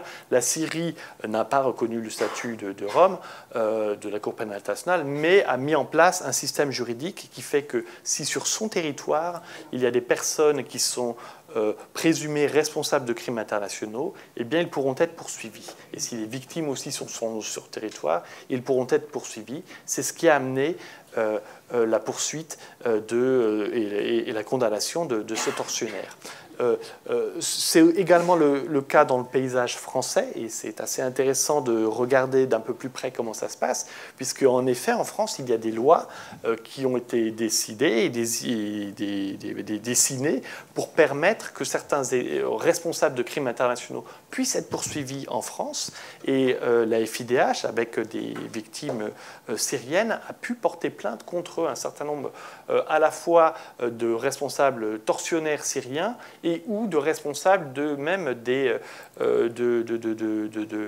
l'État islamique qui s'étaient retrouvés sur le territoire français. Donc il y a eu, en tout cas, il y a pour l'instant en France, tout un contentieux qui est en train de se développer, qui a été bloqué, et c'est important de le signaler, par une décision de la Cour de cassation qui est intervenue à l'automne dernier et qui a suspendu la poursuite contre les tortionnaires syriens en disant qu'il n'y a pas de double incrimination. En disant que si en France on reconnaît ou on pourrait poursuivre la personne pour crime contre l'humanité, la Cour de cassation a dit en Syrie il n'y a pas de crime contre l'humanité défini de la même manière et donc on ne pourra pas le poursuivre. Du coup, pour le principe de sécurité juridique au nom permettant de protéger ce tortionnaire. Donc ça, cette décision a été absolument affolante, qui est aussi en contradiction avec la jurisprudence de la Cour européenne des droits de l'homme sur la notion de double incrimination. Donc cette décision pourra être contestée. On a des discussions aujourd'hui avec les autorités françaises. Vraisemblablement, l'exécutif serait favorable à une réouverture législative pour permettre un amendement afin que cette notion de double incrimination soit suspendue.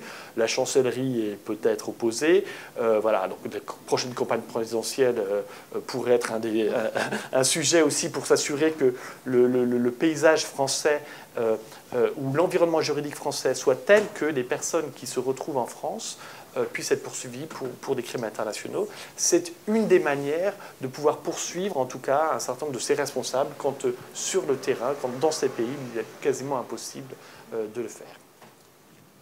Merci beaucoup, Antoine. Ariane, vous voulez dire quelque chose? Et après, je passe la parole à Manon Nour. Oui, effectivement, la France est quand même une certaine anomalie sur le contrôle parlementaire, mais aussi sur l'absence de débat. C'est-à-dire qu'avant même de parler, de donner le pouvoir aux députés, d'éventuellement suspendre des armes, en fait, il n'y a quasiment aucun pays dans l'Union européenne qui permet aux députés de stopper des ventes d'armes, mais tous ont à peu près des mécanismes pour que les députés puissent poser des questions et que l'exécutif soit obligé de se justifier de pourquoi telle licence d'exportation a été accordée. En France, ce n'est pas possible. Et ça, c'est une anomalie. Et ça, c'est une anomalie qui est, de par les institutions, de par la loi, qui empêche ce débat, mais aussi par la pratique institutionnelle, la pratique parlementaire, où les parlementaires n'osent pas aller sur ces sujets-là, ne sont pas du tout encouragés par le gouvernement, et l'un se renforce. Voilà. Merci beaucoup. Manon Nour, 2 réponses, le Liban, les otages, et puis la question qui est en ligne sur la Syrie.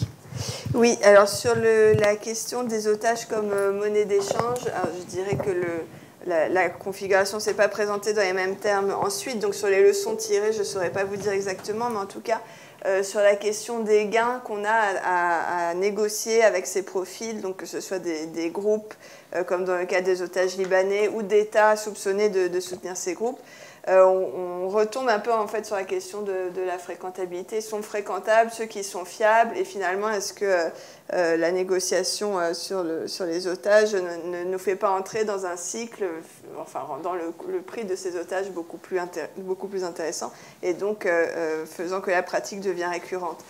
Sur le Premier ministre, je pense que vous évoquiez Jacques Chirac, c'est ça, qui a fait de cette question des otages un thème de politique interne.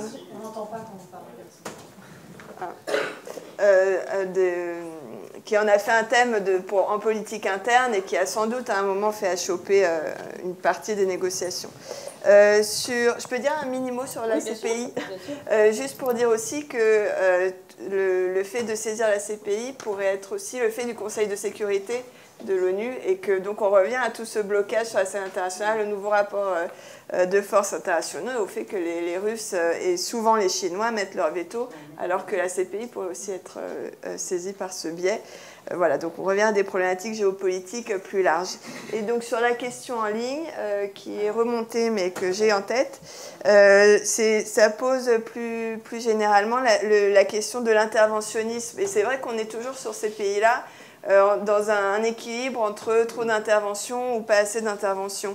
Et je dirais que pour tout ce qui concerne la séquence 2011, la guerre en Irak de 2003 a constitué un repoussoir, et à juste titre, évidemment, puisque l'intervention en Irak menée par les États-Unis a été menée pour de mauvais motifs, et on le sait aujourd'hui, et avec des conséquences en outre désastreuses.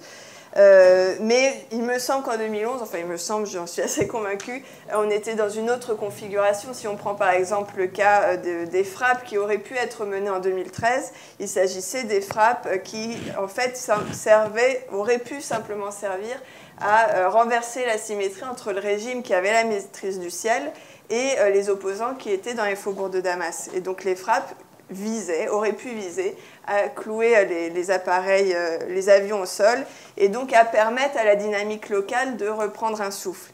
Et sur la question de la souveraineté qui figurait en fin d'interrogation, je dirais que là, en fait, il y a un cadre international qui permet une autre interprétation de cette souveraineté, qui est la responsabilité de protéger, selon laquelle la souveraineté n'est pas simplement le droit des États sur leur propre peuple, mais aussi un devoir. Et que si ces États n'ont pas soit la capacité de protéger leur population, soit se rendent eux-mêmes coupables de crimes de guerre, la communauté internationale peut réagir via une résolution du Conseil de sécurité. Le cadre existe pour ça depuis le début des années 2000.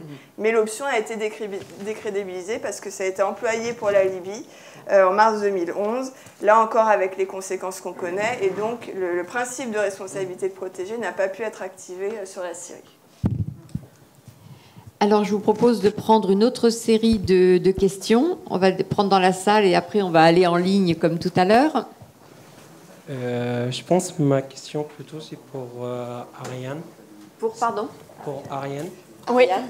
Et en fait, vous avez dit que cette opération militaire égyptienne en partenariat avec les militaires français sur le désert de l'Ouest par rapport à la surveillance, est-ce que c'est toujours jusqu'à aujourd'hui ils font ça? Ça, c'est ma première question. La deuxième question, en fait, est-ce qu'à part cette opération, est-ce qu'il y a un autre partenariat entre l'armée égyptienne et l'armée française que vous avez... En fait, c'était pas dévoilé sur les médias, ou peut-être ça reste toujours en secret, c'était pas publié sur les médias. Troisième question, plutôt en fait, désolé. En fait, quand la question va être, est-ce que la question a déjà été posée sur le gouvernement français par rapport à la vente de l'arme? C'est quoi leur réponse, par exemple? Pourquoi ils font ça? Et c'est quoi leur réponse quand, par exemple, quand ils savent qu'avec ces larmes, en fait, ils peuvent tuer des gens civils, des gens innocents? C'est quoi leur réponse? Pourquoi? On va prendre une deuxième. Et après, il y aura un monsieur plus devant. Oui. Sur le secret défense qui a été abordé et qui serait un blocage à la démocratie, ma question c'est est-ce que vous imaginez une démocratie sans secret défense? Et ma seconde question, en rebondissant sur ce qu'a dit, sur ce qui a été dit sur la Syrie et l'impuissance de la France en Syrie, on sait que cette impuissance-là, elle est réelle, malgré la puissance militaire de la France, puisque la France a la première armée en Europe, on peut le rappeler, puisque les Anglais n'étant plus dans l'Europe. Et donc, si on empêche la France d'exporter dans ces pays que vous avez évoqués, et qui représentent une très grosse partie des ventes d'armes françaises sur ces 10 dernières années, et donc des emplois, et donc toute la stratégie de la France, la capacité de la France à agir, en fait, est-ce que vous n'allez pas justement affaiblir davantage la diplomatie, alors qu'elle l'est déjà fortement, et que de toute façon, en 2003, par exemple, lorsque la France a dit non à l'Irak, elle a été entendue, ça a retenti parce que la France a une armée. Si ça avait été la Belgique, avec tout le respect qu'on a pour la Belgique, ça aurait eu peu d'effets, au moins médiatiques et diplomatiques. Donc, est-ce que vous voulez un monde où la France, en fait, ne compte plus? Donc, c'est une question un peu provocante, mais c'est l'idée. Et enfin, juste un commentaire sur les deux entreprises que vous avez citées tout à l'heure au début, monsieur, sur Edic, je crois, et Privinvest.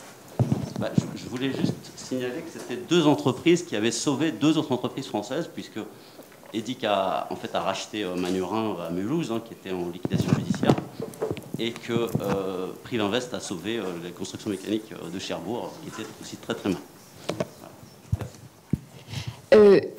Juste devant, non, devant, voilà. Levez le... Voilà. Et après, on va répondre.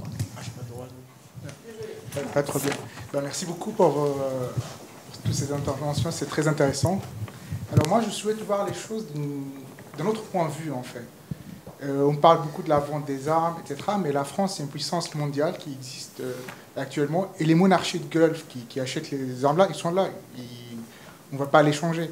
Et la guerre existe. Du coup, si on veut voir les choses d'une manière un peu plus pragmatique, c'est-à-dire pour préserver nos intérêts, on a besoin de donner des armes. On sait qu'ils vont utiliser au Yémen, on sait que c'est possible que ça va être mal utilisé, mais de l'autre côté, il y a beaucoup d'intérêts, c'est-à-dire si on prend sur le plan mondial, c'est-à-dire avec la mer Rouge, avec toute la région, le flux de canal Suez, etc., sur le commerce international, ça quand même garde un sort si vous voulez, on sait qu'il y a du mal d'un côté, mais il y a des avantages de l'autre côté. Et du coup, il faut jouer le jeu, on ne peut pas arrêter. Du coup, je ne sais pas comment vous voyez les choses. Merci beaucoup. Alors, on va essayer de répondre à ces différentes questions. Ariane, vous alors, la liste est longue. Alors, est-ce que déjà l'opération Sirli continue en Égypte? Oui, selon les informations d'intelligence online, l'opération est toujours en cours. Le gouvernement français a lancé une enquête suite à l'enquête de Disclose, révélation de Disclose. Le gouvernement français, le chef d'état-major des armées, est retourné plonger dans ses archives pour vérifier si sa propre opération avait déraillé. Et ils ont répondu hier à l'Assemblée nationale ou au Sénat que tout allait bien dans leur opération. Et donc, a priori, elle continue toujours. Est-ce que... Bon, voilà, mais on n'en saura pas plus là-dessus pour le moment. Est-ce qu'il y a d'autres coopérations militaires entre la France et l'Égypte? Oui, il y a une coopération, il y a des formations communes entre des militaires français qui viennent se former en Égypte et d'autres des Égyptiens qui vont se former en France. Il y a aussi une coopération au niveau des services de renseignement, mais ça, c'est pas spécifique à l'Égypte. Il y a une très forte coopération, par exemple, entre le service rattaché à la présidence, General Intelligence Service, et la DGSE, le directeur le rencontre régulièrement. Voilà, c'est un des services qui est chargé de la répression politique des citoyens. Mais la DGSE est assez critique de la lutte contre le terrorisme du régime sicile. Dans un des documents que révélait Disclose, disait que ça n'avait pas beaucoup d'impact et sur la lutte contre le terrorisme, il n'y avait pas un gros effet, une grosse volonté du régime de vraiment lutter contre le terrorisme. Alors, pourquoi on vend des armes? Je vais peut-être laisser... Enfin, pourquoi, en fait, comment l'État justifie de vendre des armes? Là, pour le coup, je vous invite à lire un livre qui s'appelle « Une honte française » de Sébastien Fontenelle et Émeric Luin, qui montre qu'en fait, le problème, c'est pas tellement de vendre des armes, pour poursuivre avec les questions suivantes. Le commerce des armes existe, c'est pas un mal en soi, il y a des traités qui l'encadrent, la France a signé un certain nombre de traités. Le problème, c'est que déjà, il y a une tradition française de vendre à toute une série de régimes dictatoriaux, et ça a commencé notamment avec le régime d'apartheid en Afrique du Sud, ça continue aujourd'hui. Bon, en soi, peut-être que ça a un intérêt, comme vous dites, peut-être que ça permet de défendre les intérêts français, mais le problème, c'est quels intérêts? Est-ce qu'on en débat? Est-ce que les députés peuvent débattre, prendre position, savoir? Est-ce qu'on a tous les éléments du débat pour connaître quelle est la diplomatie française et au nom de quels intérêts on vend des armes? Peut-être qu'effectivement, si on le savait, on dirait, bon d'accord, c'est vrai, il faut vendre des armes aux Émirats, c'est important pour influer sur tel ou tel dossier. Mais sauf qu'on ne le sait pas. C'est présenté comme on a un partenariat stratégique avec l'Égypte, on a un partenariat stratégique avec les Émirats, et ça suffit. Et la lutte. Et alors, l'autre argument, quand même, pour être quand même assez. Pour rester factuel, il y a l'argument de la lutte contre le terrorisme. Mais sauf que la lutte on soutient des partenaires de la lutte contre le terrorisme, donc l'Égypte et les Émirats.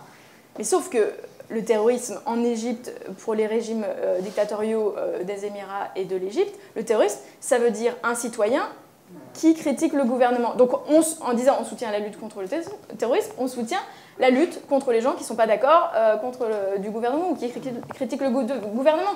Donc est-ce que c'est ça les intérêts de la France? Je ne sais pas. Est-ce que ça a un intérêt, par exemple, dans la stabilité de la région, de soutenir un des pays qui est les plus interventionnistes,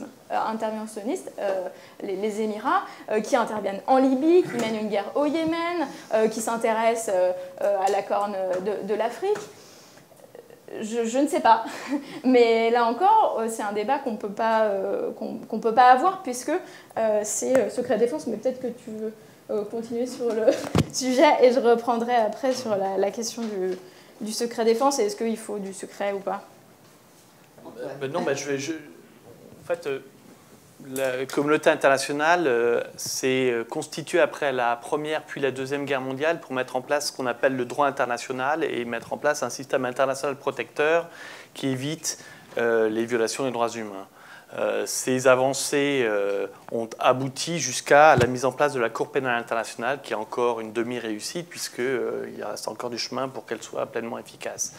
Donc nous, nos organisations, et j'espère un maximum de personnes, croient dans un système international qui est tel que les normes, telles qu'elles peuvent être déployées, peuvent permettre aux personnes de mieux vivre ensemble et aux sociétés de se développer et fructifier, et qu'en effet, il y ait une communauté de citoyens qui puissent vivre heureuse. Je dis cette introduction aussi en réponse aussi finalement aux interrogations que vous avez sur finalement est-ce que ça ne, ou en tout cas qu'on pourrait sous-entendre quand vous décrivez la situation dans les États du Golfe en disant bah, finalement est-ce que c'est pas aussi bien comme ça et pourquoi vient-on chercher de quoi les embêter et c'est pas pour rien que j'ai commencé mon introduction en parlant d'ONG yéménites et en parlant d'ONG des Émirats arabes unis, en parlant de personnes qui au sein de ces pays-là sont des militants d'un espace ouvert, sont des militants pour que l'on parle et que l'on défende des sociétés ouvertes et où les débats puissent être citoyens dans leur propre société, pour que l'on puisse interroger l'avenir de nos propres enfants, constituer ce que sont les fondements d'une démocratie. C'est pas pour rien que je le dis, puisqu'il y a en effet aujourd'hui et de par le monde une universalisation de la notion de droits humains. Je ne parle pas simplement de valeurs françaises ou de normes ou de pays de France, des droits de l'homme, etc. Je parle de normes universelles qui ont été reconnues, signées et ratifiées aussi par l'ensemble des États dont on a parlé aujourd'hui, qui ont toutes signé les mêmes engagements internationaux aussi, je le précise, pour un grand nombre de ces traités. Dans ce contexte-là, en effet, pourquoi la France devrait-elle intervenir et pourquoi, d'ailleurs, la France est-elle aussi le héros de ces valeurs-là? Et je ne pense pas que la France doit être le héros de ces valeurs-là, doit être le grand défenseur de ces valeurs-là. Je pense, en revanche, que la France est un État moderne quand elle signe et ratifie les traités internationaux visant à la protection des droits humains, et c'est ce que l'on espère de nos gouvernements. Et ce qui nous inquiète, c'est quand on signe des traités internationaux et que l'on ne les met pas en œuvre. C'est comme si, voilà, ça n'a pas de sens de signer le traité sur le commerce des armes si on cherche à contourner ou à cacher quoi que ce soit. Donc ça, c'est finalement un élément assez important. Vous avez également, en tout cas dans les questions qui ont été soulevées, est venue la question du rôle économique que pose et voilà, le poids économique d'ailleurs hein, de l'industrie de l'armement français, le rôle aussi financier des États du Golfe dans le soutien, y compris de l'armement français. Vous êtes très bien informé en mentionnant le fait que les investisseurs des États du Golfe ont aussi soutenu l'armement français. Et personne ne peut le contester ici aujourd'hui. Et d'ailleurs, on peut même constater en France qu'un certain nombre de syndicats français prennent aussi la défense de cette industrie-là en disant que c'est une industrie pourvoyeuse d'armes. Et voilà. Sauf à quel effet et à quelle perspective? Et c'est ça la question qui se pose. Si on parle d'une économie à court ou à moyen terme ou à long terme, qu'est-ce que cette économie-là va créer dans le monde dans lequel elle intervient. Et ça, bien évidemment, on voit exactement les conséquences d'une crise telle que celle qu'on a pu parler sur la Syrie, on voit ce qui se passe au Yémen, on voit en effet une catastrophe absolument fondamentale sur ces pays.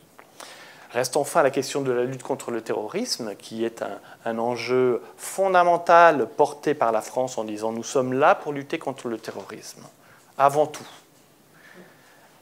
Et puis on regarde l'état, par exemple, de la société égyptienne, sans parler des autres, où les rapports de l'ONG Human Rights First, une ONG américaine qui a enquêté sur les personnes qui ont été emprisonnées dans les geôles égyptiennes, où il y a plusieurs dizaines de milliers il y a une dizaine de milliers de prisonniers d'opinion, de personnes qui ont été arrêtées, que ce soit des journalistes ou des opposants, et qui sont aujourd'hui dans des geôles égyptiennes, et qui, à l'issue de 2 enquêtes successives, ont pu démontrer comment le terreau, en effet, qui est constitué par ces personnes dans les prisons, était une source pour l'État islamique, pour Daesh, de proliférer. Et 2 rapports fondamentaux qui s'appellent d'ailleurs comme si les prisons égyptiennes fuel the fire, alimente le feu du terrorisme, puisque ce sont des graines de terrorisme qui sont en train d'être aujourd'hui instrumentalisées à l'intérieur de ces prisons et qui sont aujourd'hui extrêmement dangereux et qui le deviendront encore plus.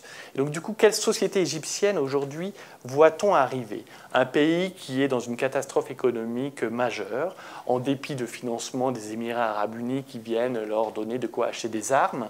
Le développement économique n'existe plus dans ce pays. Et celles et ceux dont nous parlons, qui sont des défenseurs des droits humains, qui sont des journalistes, qui sont des auteurs indépendants, qui sont des scientifiques, qui sont des professeurs, ou juste des chauffeurs de taxi, sont avant tout les porte-voix d'une société moderne, sont avant tout les agents qui, dans une société, identifient et permettent de mesurer le pouls de leur propre société. Si l'on empêche ce pouls-là de jouer, si l'on empêche ces voix de s'exprimer, alors du coup on ferme en effet le couvercle de la cocotte minute, on n'a plus de dialogue avec sa propre société, et en effet, à un moment ou à un autre, la cocotte minute va exploser. Et ça, il n'y a pas besoin d'en faire la démonstration, l'histoire a déjà démontré à nombreuses reprises, on sait exactement que ça va se reproduire si rien n'est fait par ailleurs. Et donc, qu'est-ce qui peut être fait pour la France dans ce contexte-là? En effet, qu'est-ce qu'elle peut faire? Il y a des choses très symboliques sur le soutien des défenseurs des droits de l'homme, conditionner en effet des soutiens, des aides ou des partenariats à la libération d'un certain nombre de personnes, les voix essentielles de cette société. On a vu, pardon, je suis un petit peu long, mais on a vu de manière, je trouve que c'est très intéressant de le voir, quand Emmanuel Macron a accueilli à Paris le président Sisi il y a 1 an, il lui a accordé la Grande Croix de la Légion d'honneur, qui est magnifique, hein, merveilleux, très heureux, une jolie breloque à le porter autour du cou. J'ai trouvé de manière tout à fait intéressante, audacieuse, que le lendemain de cette décision, la maire de Paris, qui devait recevoir également, de par le protocole, le président Sisi dans ses bureaux, est annoncé à cette occasion-là. Eh bien, écoutez, je vais vous annoncer l'octroi de 4 autres médailles que la mairie de Paris a décidé d'octroyer à 4 personnes qui sont derrière les barreaux en Égypte pour qu'ils deviennent citoyens d'honneur de la ville de Paris. Voilà ce qu'on attend d'une démocratie, voilà ce qu'on attend de voix démocrates face à des autoritaires. Merci beaucoup, Antoine. Je crois qu'il y a une question, mais je ne la vois pas bien. Joanne, tu peux éventuellement, pour qu'on associe... Juste dire un mot, parce que je n'ai pas répondu tout à l'heure sur le secret défense. Ah oui, oui, oui, il y a besoin de secret défense dans une démocratie. En tout cas, les journalistes de Disclose, on était tous d'accord là-dessus. L'idée, ce n'est pas d'ouvrir grand les placards de la République et de montrer à tous... tout ce qu'on fait, toutes les décisions qui sont prises. Le problème en France, c'est que tout, à l'inverse, tout est secret défense. Donc la moindre décision qui concerne les questions d'exportation d'armes, mais bien au-delà, tout un tas de notes diplomatiques vont être classées secret défense parce que ça leur donne un certain degré d'importance, parce que les réseaux secret défense aussi sont tels que en fait, l'ordinateur est secret défense, que m'a raconté une diplomate, et donc voilà, tout est rentré dedans, que ce soit une petite note sur voilà, le pouvoir égyptien ou quelque chose de beaucoup plus important. Et donc ça bloque l'information du public, la représentation nationale, et ça empêche, encore une fois, le débat sur la politique. Et nous, ça nous pousse, et donc c'est pour ça qu'on a publié cette enquête, parce qu'en se mettant en infraction, pas du tout par plaisir, mais parce qu'en fait, il n'y a pas d'autre voie. Les députés n'ont pas le droit de poser de questions, les hauts fonctionnaires n'ont pas le droit de parler, donc en fait, il ne reste que l'infraction journalistique, et comme on est un peu plus protégé avec la loi de protection des sources, bah, c'est le seul espace qui reste pour créer un peu de débat public et de vie démocratique sur un sujet interdit. Merci Ariane. Joanne.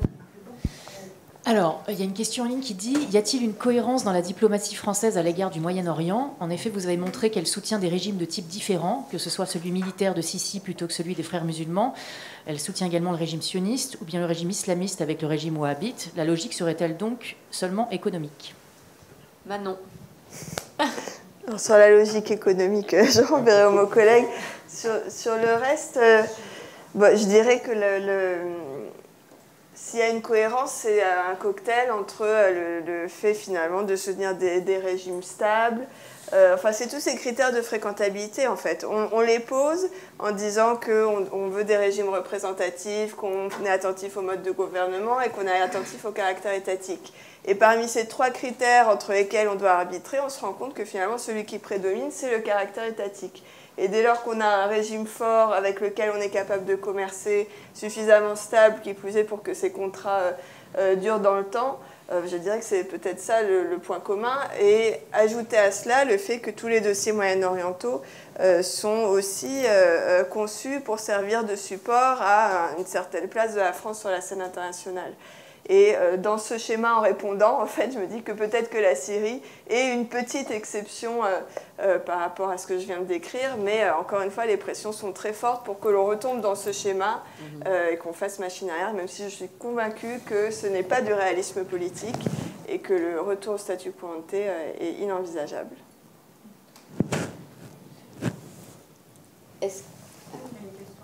Oui. Attendez le micro parce que sinon ça ne va pas enregistrer. Et je vous donne la parole. Bonsoir. Je me recule un peu parce que je ne peux pas parler avec le micro dans la bouche. J'ai une question hors sujet. Je pense qu'un pays comme la Suède a une compétence internationale pour juger les crimes contre l'humanité. Est-ce que je me trompe ? Antoine. Alors, les juridictions suédoises, je les connais plus en tête. En tout cas, la Suède a permis, en effet, voilà, il y a une législation similaire à la France, mais il faudrait que je puisse vérifier et vous le confirmer. Oui. Parce qu'ils ont pu. On va prendre une autre. Ah, vous aviez autre chose ? Non, c'est bon. C'est bon. Parce que je pense qu'ils arrivent à intervenir. Merci. Non, parce qu'il me semble que dans certains cas, ils ont pu intervenir, réunir des témoignages pour accuser des personnes qui étaient responsables de torture ou autre. Voilà. Sur le même système, oui.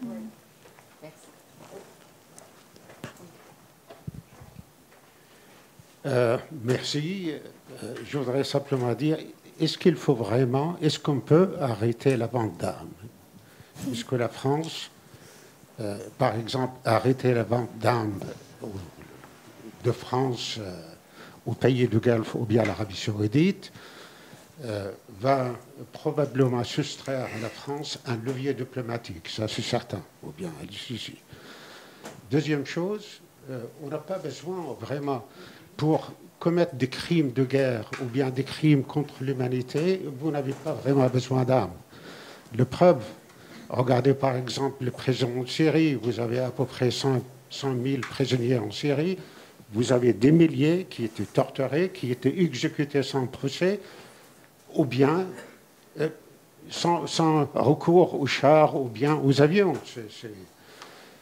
Du moment où le Conseil de sécurité n'arrive pas à se mettre d'accord pour arrêter une guerre, arrêter des massacres, arrêter par exemple des crimes de guerre, franchement, ça ne sert à rien d'arrêter les gendarmes. On ne peut pas les arrêter. On ne peut pas les arrêter parce qu'on peut tuer des gens avec des armes blanches, très très facilement. Et c'est pas la peine, je vous donne des exemples, plein d'exemples. Oui, ça, on les voit très bien, les exemples. Effectivement, il y en a beaucoup. Le Conseil de sécurité aujourd'hui, qui n'arrive pas à se mettre d'accord pour arrêter une guerre. Il y a 70 ans, il y a 60 ans, on a arrêté les guerres. Le Conseil de sécurité était d'accord pour arrêter la guerre de Suez, arrêter la guerre entre Israël et les pays arabes, arrêter la guerre entre l'Inde et le Pakistan et tout ça. Tout marchait bien. Mais aujourd'hui, avec la Chine, avec la Russie, avec quelqu'un comme Poutine, on ne peut rien faire, malheureusement. Il y a, je crois, encore une question au fond, monsieur. Bonsoir. Moi, j'avais une question donc, sur les ONG au Liban, donc, que vous évoquiez tout à l'heure, comme étant les interlocuteurs avec le gouvernement français, au lieu que ce soit la classe politique libanaise.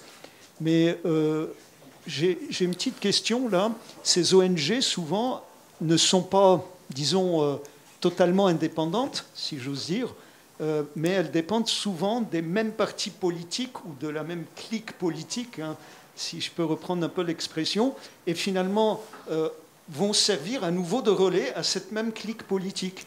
Alors, je sais que ce n'est pas toutes les ONG, hein, bien entendu, mais il semblerait qu'on ait une tendance vers ces intermédiaires. Alors, ce n'est pas des nouveaux intermédiaires, mais ils sont différents justement pour cacher un tout petit peu, n'est-ce pas, ce relationnel, n'est-ce pas, qui existe entre le gouvernement français et la classe politique libanaise. Et ma deuxième question, alors, c'est d'abord une remarque. On évoque je dirais, l'économie de l'armement comme quelque chose de spécial. Je ne pense pas que ce soit très spécial. Je veux dire, on pourrait parler automobile aujourd'hui et appliquer un peu les mêmes règles de confidentialité, entre guillemets, parce qu'on a dit d'un côté que voilà, les Émirats ont racheté des entreprises. Je ne sais pas, moi, dans l'automobile, c'est tellement courant. Donc il y a de la sous-traitance. On va sous-traiter aux Émirats ce qu'on ne peut pas faire en France parce que ça permet, n'est-ce pas, de passer par d'autres circuits, rien de plus classique. Et d'autre part, on a évoqué aussi le fait que, ça y est, on a signé de beaux contrats d'armement, secrets ou pas secrets, mais est-ce que ça va créer de l'embauche ? Je suis très sceptique à ce niveau-là. Prenons Dassault, hein, puisqu'il a signé de beaux contrats juteux, il n'y a pas de recrutement dans les usines de Dassault. C'est le même personnel qui va produire ces avions en plus. Donc, en fait, derrière, parler d'embauche ou d'aide ou de sauvegarde de l'entreprise, je suis un tout petit peu sceptique. Alors, j'aimerais un peu avoir votre avis là-dessus. Je vais laisser Antoine répondre, mais juste sur les ONG qui ont été concernées par cet afflux d'argent, en particulier au lendemain de l'explosion, sont beaucoup des ONG internationales, hein, qu'après il y ait des relais sur place d'ONG et que certaines de ces ONG puissent être liées d'une façon ou d'une autre à certains, justement, membres de cette clique au pouvoir, c'est possible, mais il y a quand même eu une attention particulière portée au fait d'éviter, justement, de réalimenter le circuit à travers cela. Donc, ce n'est absolument pas étanche, évidemment, puisque en plus les sommes qui ont été déversées à ce moment-là ont été importantes, mais il y a quand même eu une attention particulière portée à cela pour éviter justement ce risque. Donc il faudrait faire une étude très très sérieuse, et je sais que la Fondation de France, comme vous savez, qui rassemble beaucoup d'ONG et qui a récupéré beaucoup d'argent à ce moment-là, a mené beaucoup d'études régulièrement pour savoir exactement où en était l'argent, à travers quelle organisation, pour éviter des détournements ou en tous les cas une destination qui ne correspondrait pas aux objectifs qui avaient été prévus au départ. Voilà pour la première partie. Peut-être Antoine pour la suite. Oui, alors quelques mots, même si c'est incomplet certainement. Mais quand on parle d'économie de l'armement, on entend en effet un certain nombre de chiffres et de contrats et une industrie lourde qui l'on promeut et qui est forte et qui pourrait être renforcée, dont peut être fière, etc. Moi, je me pose la question de quelle économie souhaite-t-on avoir, hein. Si on parle de développement humain, je ne vois pas nécessairement le rôle de l'économie, de l'industrie de l'armement comme étant essentiel dans le développement humain. On pourrait avoir une exportation française de l'économie du développement. Il y a des très fortes expertises en France sur la lutte contre l'extrême pauvreté. On pourrait avoir une économie de l'éducation. Il y a des très fortes aussi savoir-faire en France, et économie et industrie, ou même peut-être savoir-faire sur la manière avec laquelle on peut vivre ensemble dans un certain nombre de nos administrations, des formes d'exportation qui pourraient être envisagées à cet effet. Donc on parle d'économie d'armement, mais on ne parle pas d'autres économies, et je trouve qu'elle doit être opposée à d'autres formes d'intervention, d'autres formes de rôle que la France pourrait avoir, en tout cas de ce point de vue-là, sur les différentes sociétés dans lesquelles elle est amenée à intervenir, et pas nécessairement vendre cet armement lourd. Je voulais également revenir sur ce qui a été dit concernant le Conseil de sécurité, puisqu'en effet, depuis quelques années, on constate en effet que ce Conseil ne joue plus le rôle qui lui a été dévolu, ce qui pourrait, à mon sens, inquiéter davantage l'Assemblée générale des Nations unies, qui a accordé un mandat aux membres permanents du Conseil de sécurité, lesquels aujourd'hui restent bloqués sans véritablement réfléchir à comment dépasser ces blocages. Il y a eu quelques initiatives pour essayer de dépasser ces blocages, et on a parlé un petit peu plus tôt avec la mise en place de IIIM, le mécanisme international d'enquête de la Syrie, qui a été une initiative de l'Assemblée générale des Nations unies quand le Conseil de sécurité n'a pas réussi à tomber d'accord pour donner compétence à la Cour pénale internationale pour juger ou pour intervenir sur la Syrie, dans l'espoir que ça aurait pu bloquer un certain nombre de la prolifération de ces conflits. Donc l'Assemblée générale peut jouer un autre rôle. Et c'est la question qui est posée d'ailleurs aussi aujourd'hui quand on parle du Yémen, puisque la commission d'enquête dont j'avais parlé, qui a été mise en place par le Conseil des droits de l'homme des Nations unies, permettant d'enquêter sur les crimes commis au Yémen, a été discontinuée, abandonné en septembre dernier, quand l'Arabie saoudite a réussi, certainement avec le soutien de ses partenaires, à acheter le vote, clairement, d'un certain nombre d'États qui ont voté contre le renouvellement de l'enquête. Voilà, la composition du Conseil étant assez réduite, un certain nombre d'États, comme le Sénégal, ont voté contre le renouvellement. Le Japon s'est abstenu pour le renouvellement. Donc des jeunes démocraties ont décidé de ne pas soutenir cet effet-là. Et ici, on attend que cette commission soit réintroduite, et l'Assemblée générale pourrait certainement être une enceinte, puisqu'ici, ça serait beaucoup plus compliqué pour l'Arabie saoudite d'acheter tous ces votes, ou à tout le moins, ça lui coûterait beaucoup plus cher, et donc dans ce cas-là, autant dépenser l'argent, pour qu'ici, il y ait une initiative pour qu'on puisse réintroduire un mécanisme d'enquête des Nations unies à cet effet, voire même aussi monter en grade, comme cela a pu être le cas avec la Syrie, pour que ce mécanisme puisse récolter des preuves à des fins incriminantes, de manière à ce que derrière, on puisse utiliser la compétence universelle à cet effet. La France, dans cet effet, dans ce contexte-là, absente de négociations, certainement pas de leadership pour poursuivre l'initiative à l'Assemblée générale, puisqu'elle est trop attachée à son siège de membre permanent du Conseil de sécurité, et ne voudrait pas que l'Assemblée générale ne lui porte de l'ombre. Donc aussi, c'est un débat que l'on peut aussi amener vers le fonctionnement de ces institutions, pour voir comment la France peut aussi regarder ailleurs au sein des systèmes mis en place à la communauté internationale, pour voir comment contourner aussi ces obstacles-là de manière, voilà, par d'autres enceintes. Merci Antoine. Quelques mots, Ariane, pour finir. Oui, il y avait une question sur comment arrêter de vendre des armes. Avant de se poser la question en tant que citoyen ou élu ou même journaliste, comment arrêter des ventes d'armes, c'est une question un peu qui nous dépasse. Comment faire en sorte, comment contrôler que la France, le gouvernement, l'État français respecte ses propres engagements européens, respecte ses propres traités et ne vendent pas des armes qui vont être utilisées dans des crimes de guerre ou crimes contre l'humanité. Rien que ça, déjà, ce serait un début. Et il y a des outils à travers... vous pouvez soutenir des enquêtes journalistiques comme Disclose pour prêcher pour ma paroisse, mais également en interpellant les députés. La Commission européenne est de plus en plus, l'Europe est de plus en plus sensible à ces questions, a renforcé sa législation récemment, son règlement. Et il y a quelques jours, la Commission européenne a demandé au gouvernement français de clarifier son rôle et pourquoi elle avait donné des autorisations d'exporter des matériels de surveillance à l'Égypte notamment. Mais également, l'ONU a demandé aussi ce qu'elle faisait en Libye, pourquoi elle avait autorisé des matériels en Libye. Donc, il y a des mécanismes qui existent, si tant est que les citoyens aussi interpellent et que la représentation nationale s'en saisisse.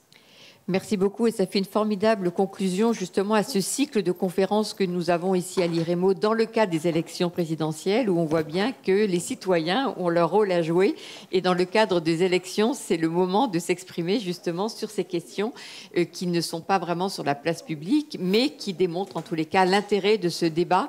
Et donc merci beaucoup à vous trois, Manon Nourtanous, Ariane Lavrieux et Antoine Madeleine d'avoir accepté de participer à cet exercice. Et merci à vous d'être venus rue des Carmes, ou vous qui avez été en ligne. Merci beaucoup de votre présence et on espère qu'on vous a donné un peu la parole quand même.